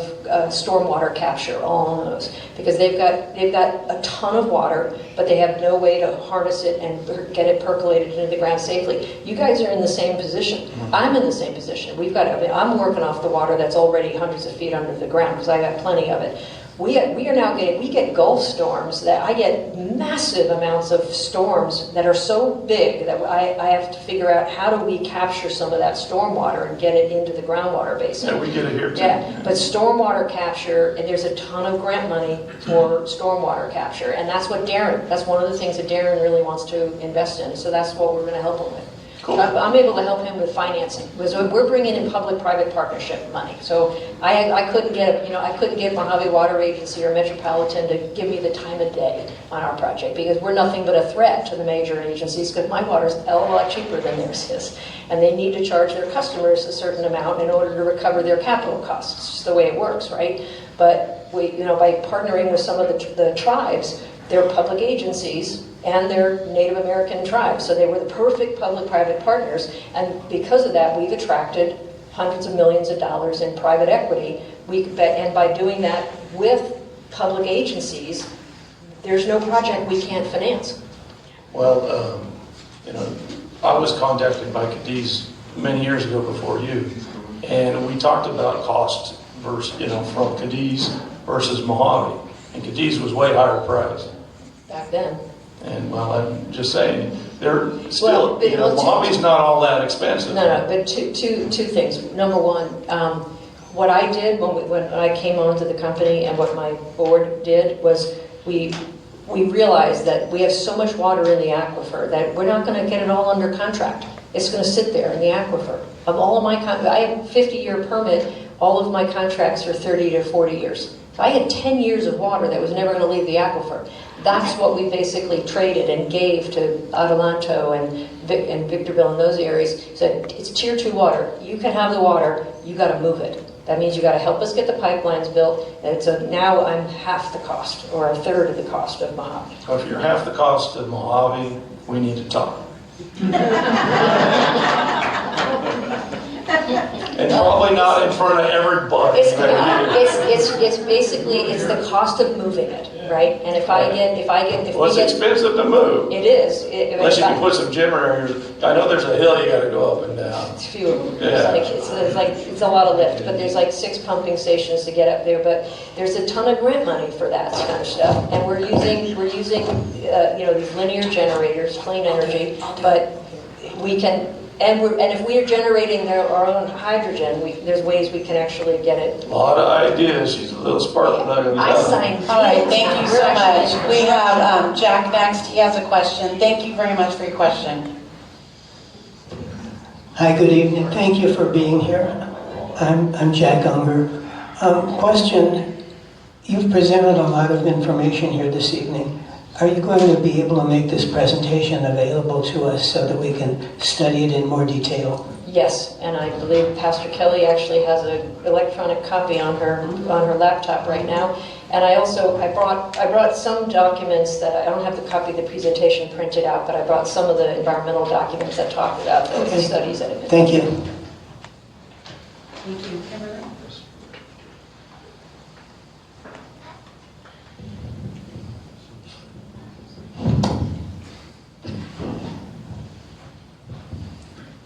Simple question.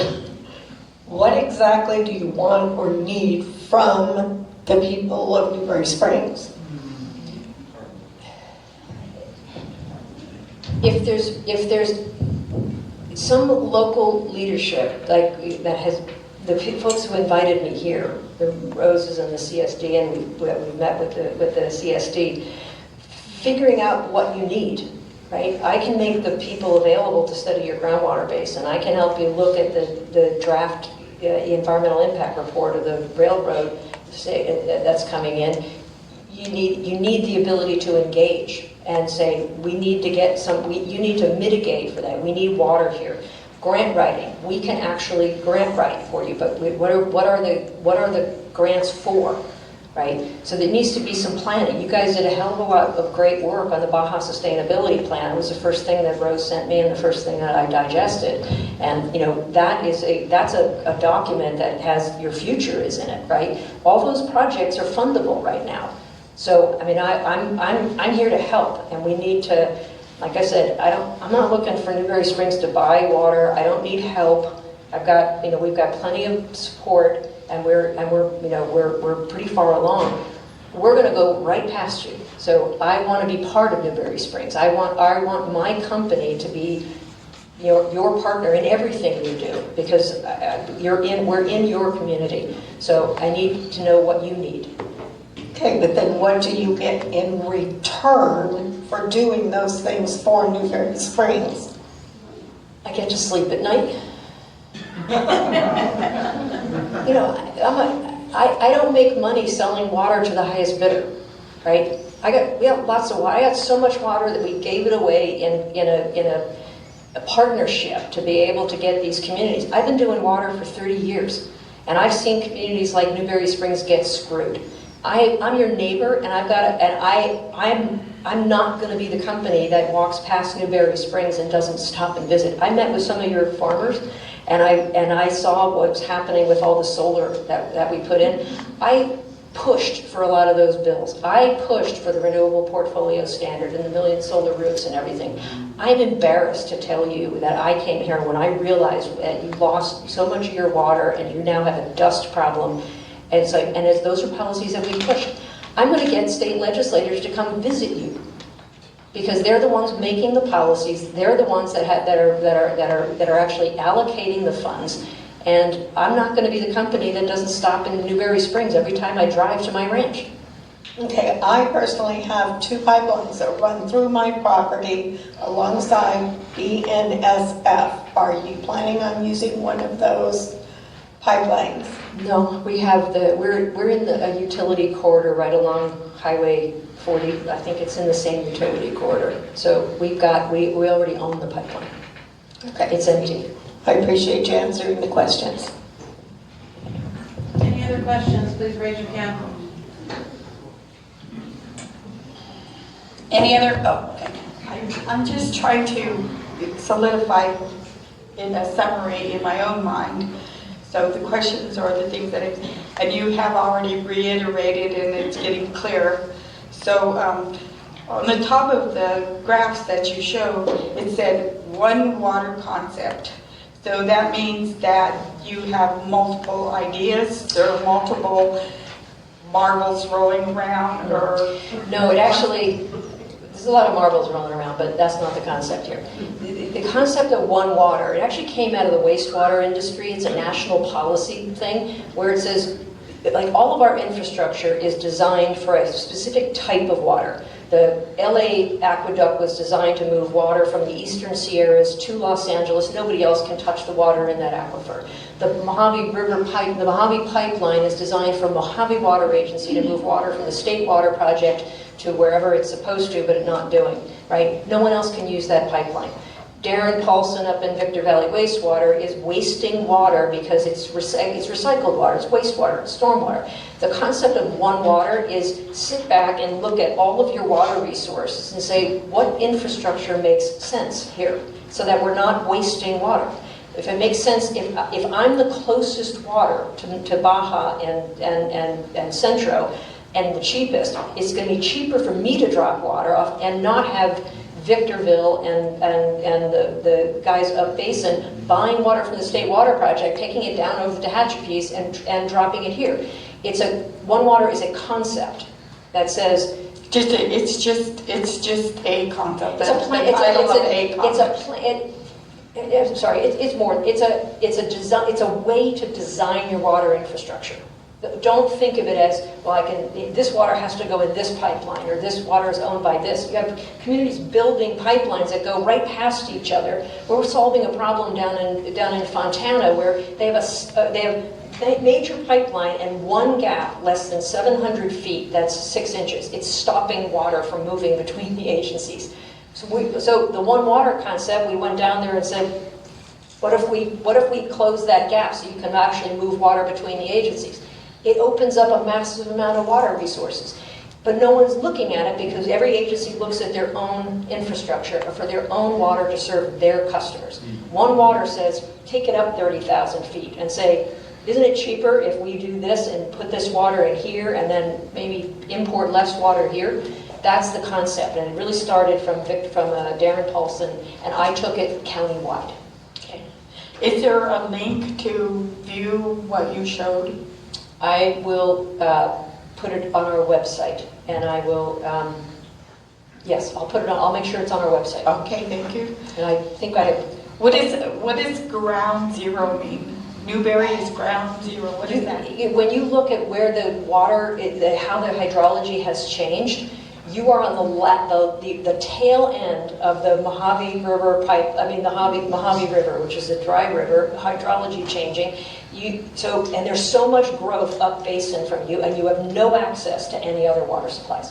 You can't get it from the Colorado River. You're not getting it from another mountain range. You know, it's like if you're not getting water from the upper parts of the Mojave River, where that's naturally or being developed, you have to pump water from the State Water Project. State Water Project, the problems they're going to have with the State Water Project, you haven't even heard about it yet, because it's really not about. It's about saline intrusion. When the bay moves its way into when the ocean moves its way into the bay, the only way to keep the ocean out is releasing water against that, right? I mean, that's going to be, the State Water Project is going to be the last thing you want this community to be reliant on. So if you could pinpoint one area of the state that was the most vulnerable, I would say it's between Newberry Springs and the thermal in Riverside County. Okay, this part I think I got. It says, okay, so the essence of what you're saying is the plan is to blow past Newberry, okay, to Barstow, but you are your intention is to redirect water back to Newberry Springs through grants, which Newberry needs to push for. I think you have that just about exactly backwards, but backwards. Okay, well that's why I'm asking. That's why I'm asking, because I'm like, okay, this is what I'm hearing. Yeah, we're naturally going past Newberry Springs. I'm trying to stop.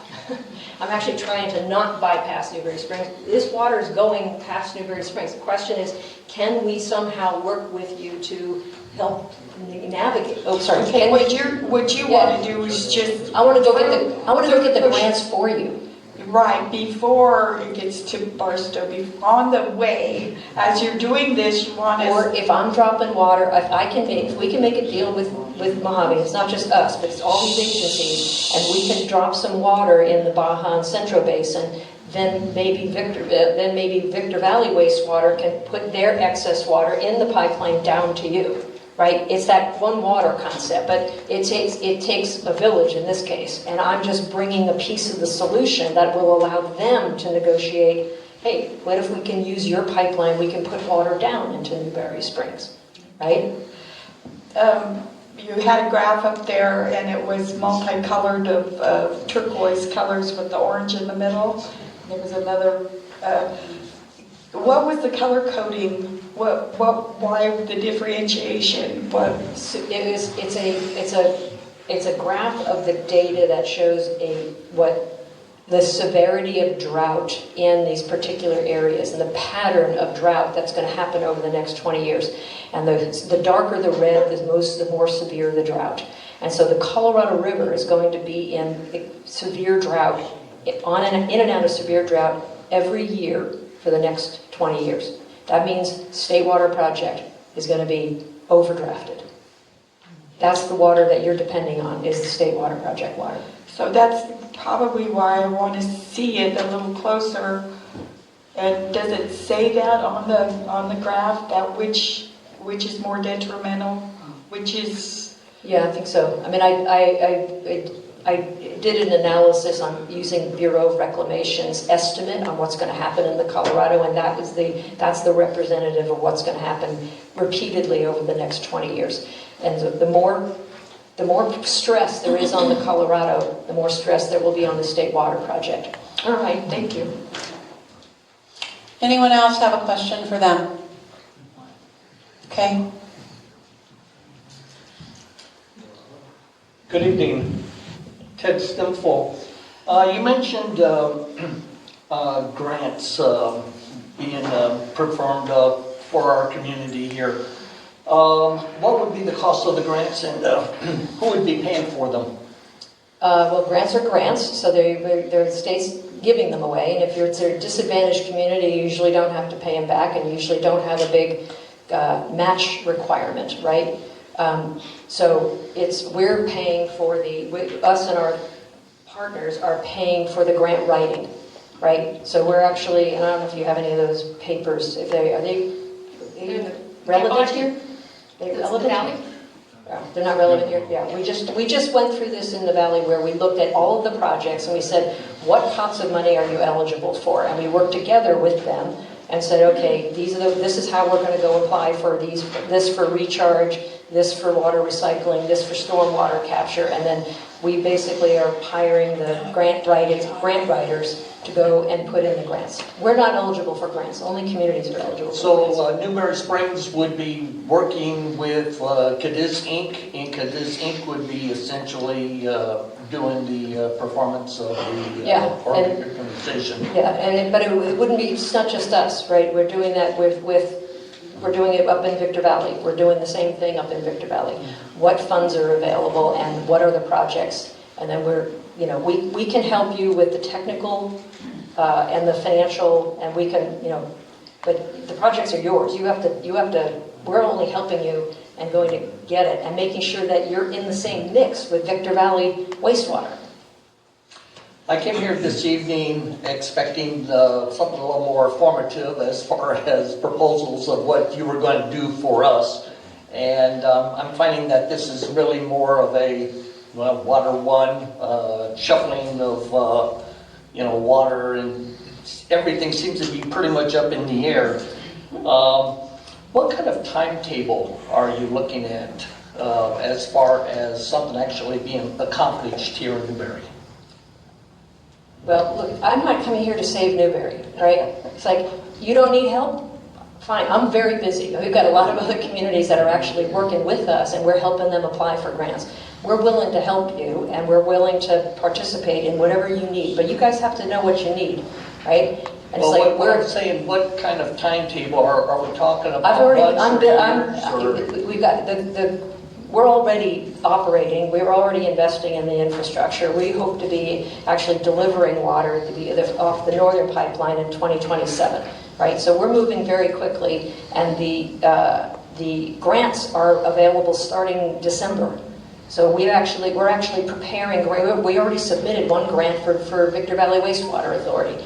So we're working with these agencies, and we're just providing the technical resources and the matching funds, right? So, working together, when you pair our water supply, our pipeline, our financial resources, those are the financial matches for a lot of these grants. You can't they don't just give you 100% grants. You have to have some kind of local match. We're providing the local match. So you guys are going to be eligible for grant dollars. The question is, what do you want? What do you need it for? What do you want to do with it? We can help you, like we're helping every other community apply for the grants, and to the extent that we can help you with water, we're there. To the extent we can, when we're talking to these other communities about the Centro and the Baja Basin, I'm thinking about, okay, well, if we why don't we try to make sure that if this is the way the water is going to be developed, we make sure they drop it in the Baja Basin, not in the Central Basin. Make sure that at least some of the water, as part of this plan, gets directly into the Baja Basin, and so you're not just downstream from the big guys and hoping that it actually goes from the Centro down into the Newberry Springs. You've got an empty pipeline. So there's a lot of people, and they're not waiting. They know what they want, and they're out there, and they're working for it, and they're going to get the funds, and they're going to get the water. They're going to pay whatever they have to pay, right? But you guys are in a position where you have stuff available. You have the ability to actually go get some of the grant funding and get some of the water. You're in a position where you can actually demand to be part of the solution. When are you looking at breaking ground for a pumping station here in Newberry? And where would it be located? I think one of them is in the Newberry, where there's 6 of them, all told, starting on ours. And then there's one big lift. How would you say where that is? There's three of them in a row that are down at one big lift, and then there's another one up here in the Newberry area that we've, and it's, and we're, Ludlow, and then it goes to Barstow. Yeah, so and then there's to actually Barstow. one here. So there's one. So now there won't be one built in Newberry. No, is it in Newberry? It's not in Newberry proper. It's east of Newberry. Can you get them a map for that? Susan, can you get them a Yeah, map? actually, the BLM is actually just looking at the whole permit to change the use from gas to water. And part of that permit is they had to know exactly where we were putting all the pumping stations so they can do the environmental analysis. So that should be available any minute now. So that should be able to answer that question for you. Yeah. And we looked at the optimal places in terms of the lift, and then, is it BLM land? Is it private land? Is it buildable? So, and we had to stay out of areas that were sensitive, like tortoise and things like that. So we think, but there's one that's near Newberry. I don't think it's in Newberry, but I'm happy to get you the map. What do you think of the impact of Senate Bill 307 upon your project? We have a 1 mile section of land that is owned by the state, and we need to put in the transfer that from El Paso to us, and SB 307 requires us to put in the full record of all the environmental studies and the record that's been done, and they have to basically certify it that all the studies have been done. All the studies have been done, so they'll get all the record. Well, I think if my understanding is correct, SB 307 is more regarding sustainability. It is, we went through 3 full rounds of environmental review. It went all the way, it was challenged by 9 lawsuits. It was going to appeal, so there were years and years and years of all the environmental studies. And we went back and we had to study everything that had, every question. So what SB 307 said is, we want to make sure that the state has an opportunity to confirm that all the studies covered everything. And in fact, we did multiple studies that show there's no impact up gradient, and up gradient is where the springs are. We couldn't cause harm to this desert springs if we tried, because it's too far uphill. So we have to put in all of that documentation to the State Lands Commission. State Lands Commission needs to consult with Department of Fish and Game and with Department of Water Resources. This is no different than any other project. We just have to put in more studies. So the Northern Pipeline is an entirely different project than the original EIR back in 2012 covered. Why isn't there a new EIR, as the original one is pretty much exhausted? Why is this new proposal not being handled under a EIR? The first EIR, which was it's a final EIR, and that's the one that was litigated, so it's already been through appeal. It's been updated multiple times, so it's actually pretty fresh. But it included the Northern Pipeline as well. But at that time, we directed it to the Southern Pipeline because the Northern is too small. We're required to pump at least 25,000 acre-feet to arrest the evaporation. That's where the water right comes from, is that we're catching water that would otherwise evaporate. The Northern Pipeline was too small to be able to do that. So what we had to do was every time we add more information, we do what's called an addendum to the FEIR. And there were several addendums to that, which formally looked at the Northern Pipeline and all the aspects of it. So we just keep updating the environmental record, but it's fully... Well, Okay, wait. Yeah, your time is up. I'm so sorry. I don't mean to push it, but we have other people that want to ask questions. But thank you. There was great questions. Write them down. We have, and she will answer them. Renee will answer them. So Rose Berkshire, please come up. Hi, Susan. So I just want to make a few statements. Don Rao's office connected us, and with the intention of me connecting you with our CSD, who does have latent water authority, who would be the person, the entity to lead this water proposal. So I set that meeting up with our CSD president and had hopes that there would be some type of public meeting set up. When there wasn't, the chamber took the initiative to set this meeting up. And we have we'll have 3 directors here. So the next step, if we're to get into any kind of resources for Newberry Springs, I know that I was at that meeting, you asked them to consider an MOU, which has not been mentioned at a CSD meeting. I think it felt to me to actually draft the MOU, and I have not done that. Can you do that? And so we can get that on our CSD agenda so that we can move forward. I needed to know what it is you need, right? Like we talked since then about you need him. You need the hydrologist to basically help you look at your water resources and figure out how do you engage with BNSF when they come out with their draft, right? Can Newberry Springs be used as a groundwater bank? I don't know. Right? We were talking about with the fault zones and whether or not there's leakage. I have no idea. But I have a better sense now from talking to folks about what you need and what we can provide. I'm not all your answers, right? But I do have a better sense of what you need, and we're your neighbor, right? So we want to make sure we want to be a part of your future, and that means there's going to be $6 billion of investment between the hydrogen, the water projects, and the energy stuff that's going to go out there. There's going to be billions of dollars in investment in that. I want to make sure that all the communities, not just Newberry Springs, but all of these communities benefit. We're doing partnerships with Barstow Community College, with Victorville College, and others, right? Newberry Springs, you should assume that there's a financial partnership with sponsoring entities, and we're willing to play that. So it would be nice to get some suggested next steps so that we can strategize for our community. I just thank you for the invitation, and I invite you all to come down to Cadiz, and I've taken the Mojave Water Agency people down there, I've taken the supervisors, I've taken some of your legislators down there. This is this is the last chance. There's billions of dollars to invest in water resources, and it's never coming again.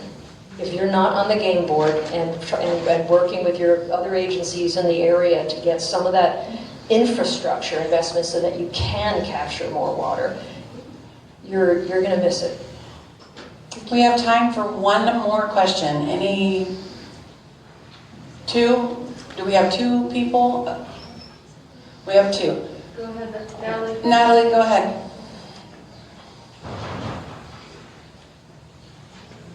Mine is a 2-part question.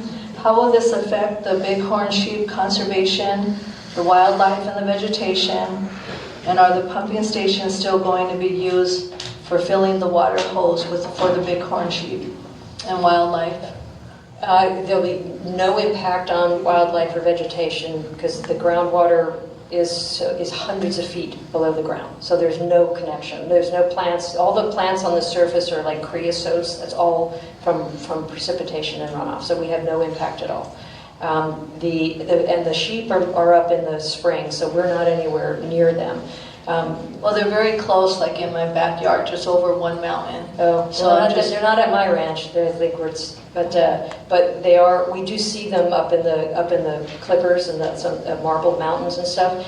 We've actually looked at how we might during those really severe droughts, those springs dry up. And there was some concern, right, that because it's fed from precipitation, and so we don't know how we can help except trucking water up.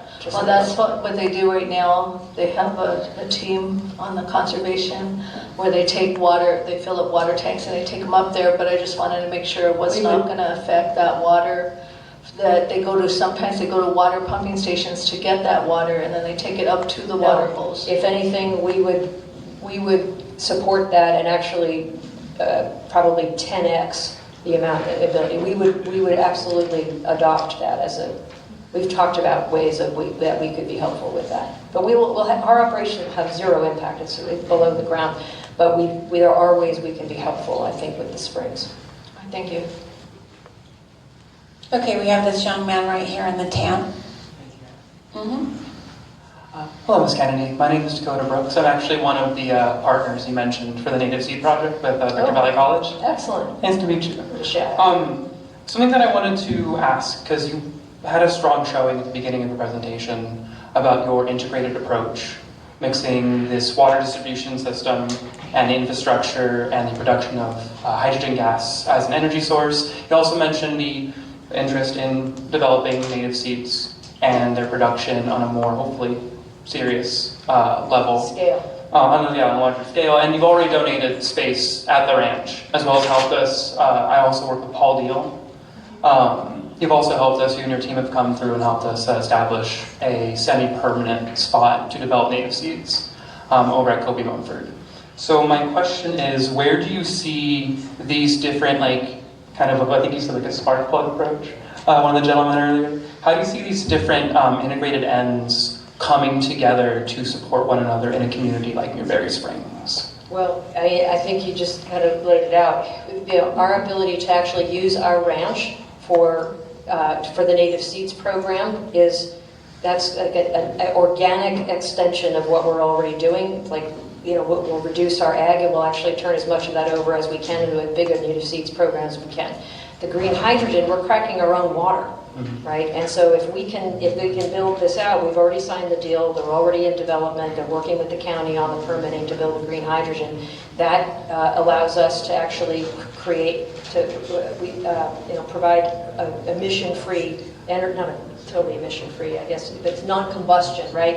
And when we're buying these energy, these linear generators, we can actually buy at scale and make them really cost-effective for Victor Valley or for the others. So all of it comes together when you think of it in that one water concept. If I'm buying engines for my project, we can work together, and I can buy twice as many at half the cost if we work together and acquire that, right? If we almost everywhere that we're going to be delivering water, nearly everywhere needs water treatment. And so that was I think the most important thing that we've done at Cadiz in the last 5 years is acquire ATEC and make that a centerpiece of what the company will do, because you can't use your groundwater basin unless you have treatment, right? And no one paid attention to it for very long because all we had to do was move our wells. Now they're run out of wells. You can't move anymore. We have groundwater basins all throughout the world, but particularly in Southern California. You don't have just the naturally occurring, but you've got the industrial pollution, right? So water treatment to recover that water is going to be probably the most important thing. So the synergies of being able to offer supply and treatment and conveyance or standalone, it's just, as a company, it's just, otherwise the cost is much higher because we can vertically integrate, right? So it's much more cost effective to vertically integrate some of these things than it is to buy. If you had to go acquire each one of these from a different entity, their costs are through the roof. Then, if I may have time for all this, if I may, would it be reasonable to assume that a part of the long-term strategy is to develop this base of water exchange and the infrastructure to do that more effectively? Absolutely. To then steer that into a larger network of natural resource production, i.e., again, the energy and the native seeds, and seeing that, would it be then reasonable to imagine a place like Newberry, a place like Ludlow, which is also on your pathway to Route 66 preservation, right? Also just right outside your ranching area. Would it be reasonable to assume that those expanses in natural resources generated within this area would be more available for folks in the area if they try to latch your company onto their best interests, for lack of a better word? Everything, as a partner. Yeah, everything. I didn't like the word latch onto my company. It's but join, intertwine, partner, right? I mean, every other community is looking at doing this. Who are you working with? You can't do it on your own, right? So it's there's no question that it's about resiliency is what it is, right? You can't wait for Southern California Edison to put in new transmission lines and substations, right? You can't wait for Mojave Water Agency to somehow decide that more water should get into the Baja Basin. That's not their job. They're not going to decide that, right? So there are people at the table trying to figure out how to move water around more effectively. Newberry Springs needs to be at the table. Right. You need to know what you want. You need to know what you need, and you need the resources to be able to be at the table where those decisions are mapping out. I said we were just down where we had the county, we had the valley agency, we had the local investor-owned utility that serves the area, and we sat there for 2 hours in a whiteboard session trying to figure out, okay, what if we did this and we had this? If we unlocked this basin and we had this, then we can actually bring water from here to here. That's happening. Victor Valley wastewater is actually they're the lead on this, right? So find a way to get at the table. We will help you. We want to help you. Yeah, and they're already also, again, just to tack onto it, they're already also exploring the ability to make natural gas from their from their waste, from their methane. Exactly. Well, yeah, that's right. Their methane excess. So I think just the idea then is that this isn't ultimately, if done proper, like as presented, this isn't just a limitation to water access. It's actually a long-term, like, natural resource expansion for folks in this area and around. Water is free, right? It's the infrastructure that costs money. Water is free. And it's like, and those that already have the contracts for it and the senior water rights, when there's raining cats and dogs in Northern California, they're picking up as much water as they can store, and they're getting it for free. Right? So it's like, it's the infrastructure. You guys have to figure out what you need. We'll help, like we are with everybody else. Go get grant funding to help with the infrastructure. Thank you. Rose, or Renee? Thank you for everything, Susan. It's so amazing. It's already 8:25, but this is such a great conversation. So, just from my point of view, just wrapping my mind around your presentation, basically, probably everyone's thinking the same thing in the room. You're basically, I would imagine, a for-profit company, right? And that's okay. That's all right. But so what I'm hearing you say, though, is that you are willing to help Newberry Springs with building the infrastructure here through your grant writer, which we would love, to build the infrastructure here in Newberry Springs to move the water to Newberry Springs, but ultimately the community paying for it. Correct? Yeah. Yeah. It's like there's multiple places to get water here. I mean, I forget his name, was talking about this stormwater capture, and That's okay. I'm just kind of doing a little recap. So what's amazing is you have a grant writer, you have a biologist, hydrologist, you've already done the feasibility of doing this here in Newberry Springs, correct?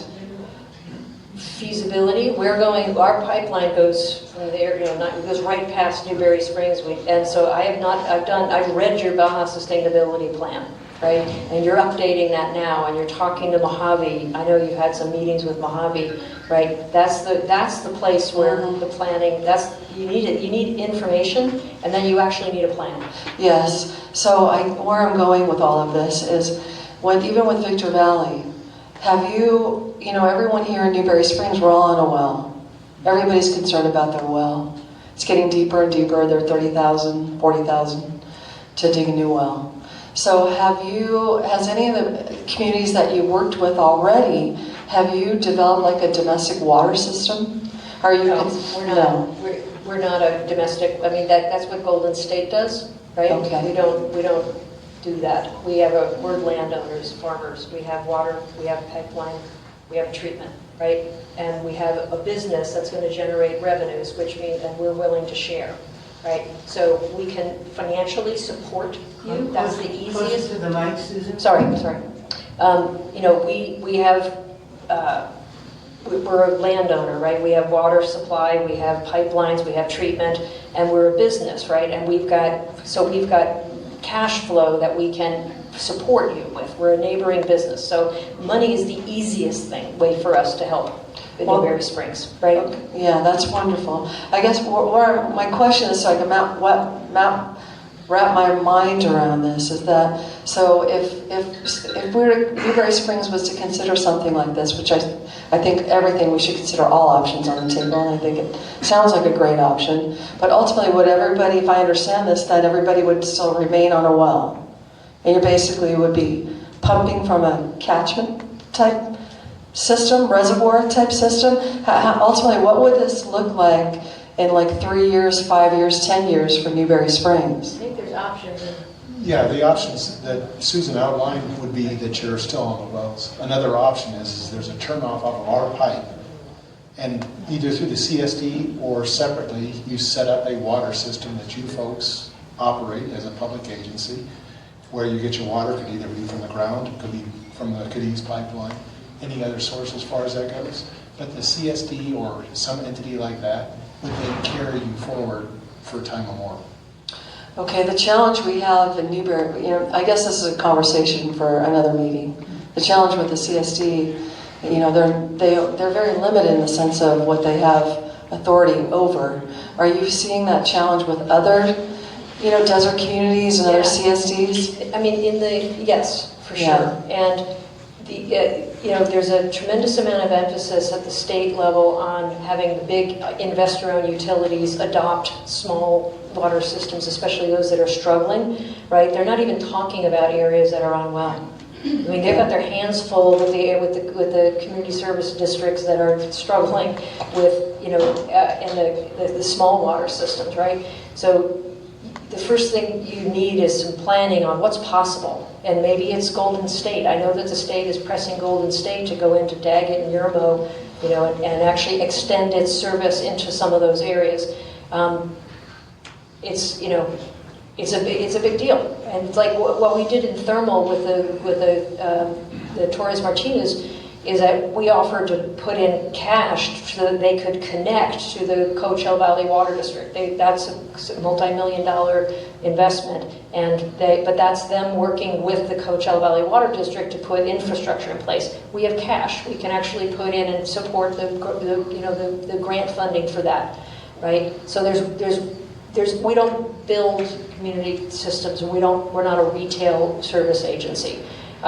I've worked for the state for so long. I know what resources are available, and you got to take advantage of resources that we're offering and get the technical expertise to figure out how do you do this. Can you get off wells? Do you just need deeper wells? If you do the county owns. They hold the right to like 25,000 acre feet of Cadiz water. They'll designate where it goes. They tell us where it goes, and it will go there when there's space available in the pipeline. It's a one-time slug of water, right?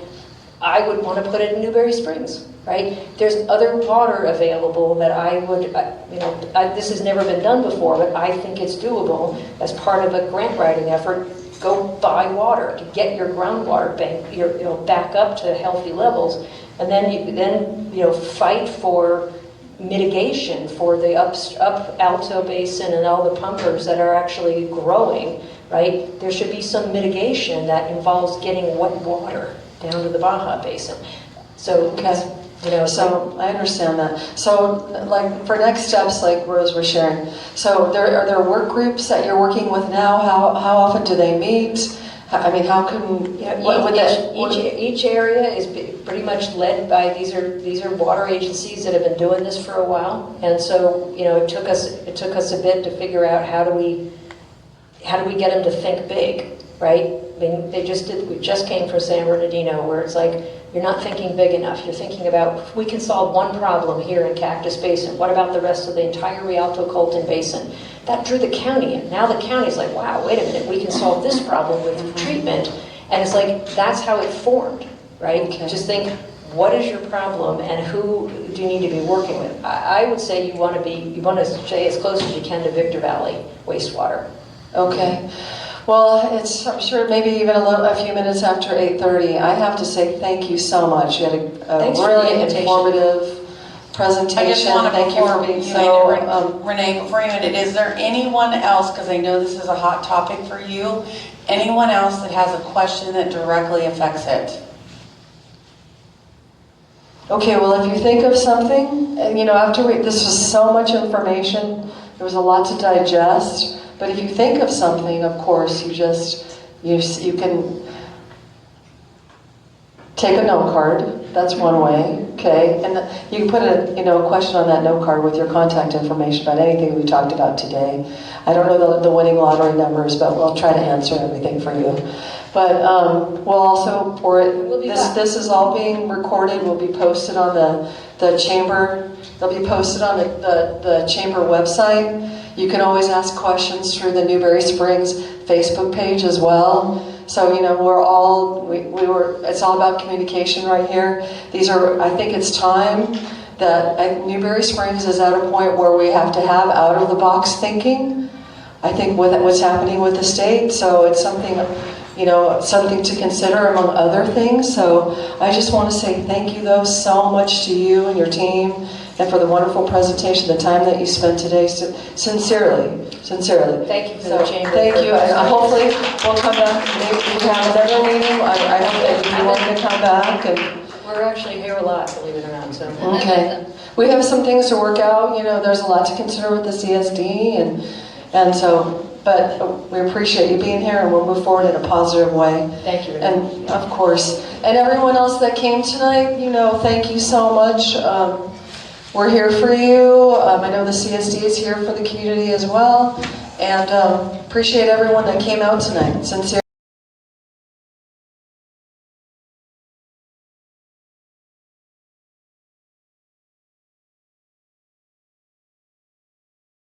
Hi, I'm Pastor Kelly from First Assembly of God, Newberry Springs. We would love to invite you out to a 10:30 Sunday service. We have some upcoming Feed My Sheep, so please look to going to our Newberry Springs Facebook page for more information on that. That is a free food and free clothing giveaway. We are excited about that. We are excited about just being in this community, so please come out and visit us on Sundays at 10:30.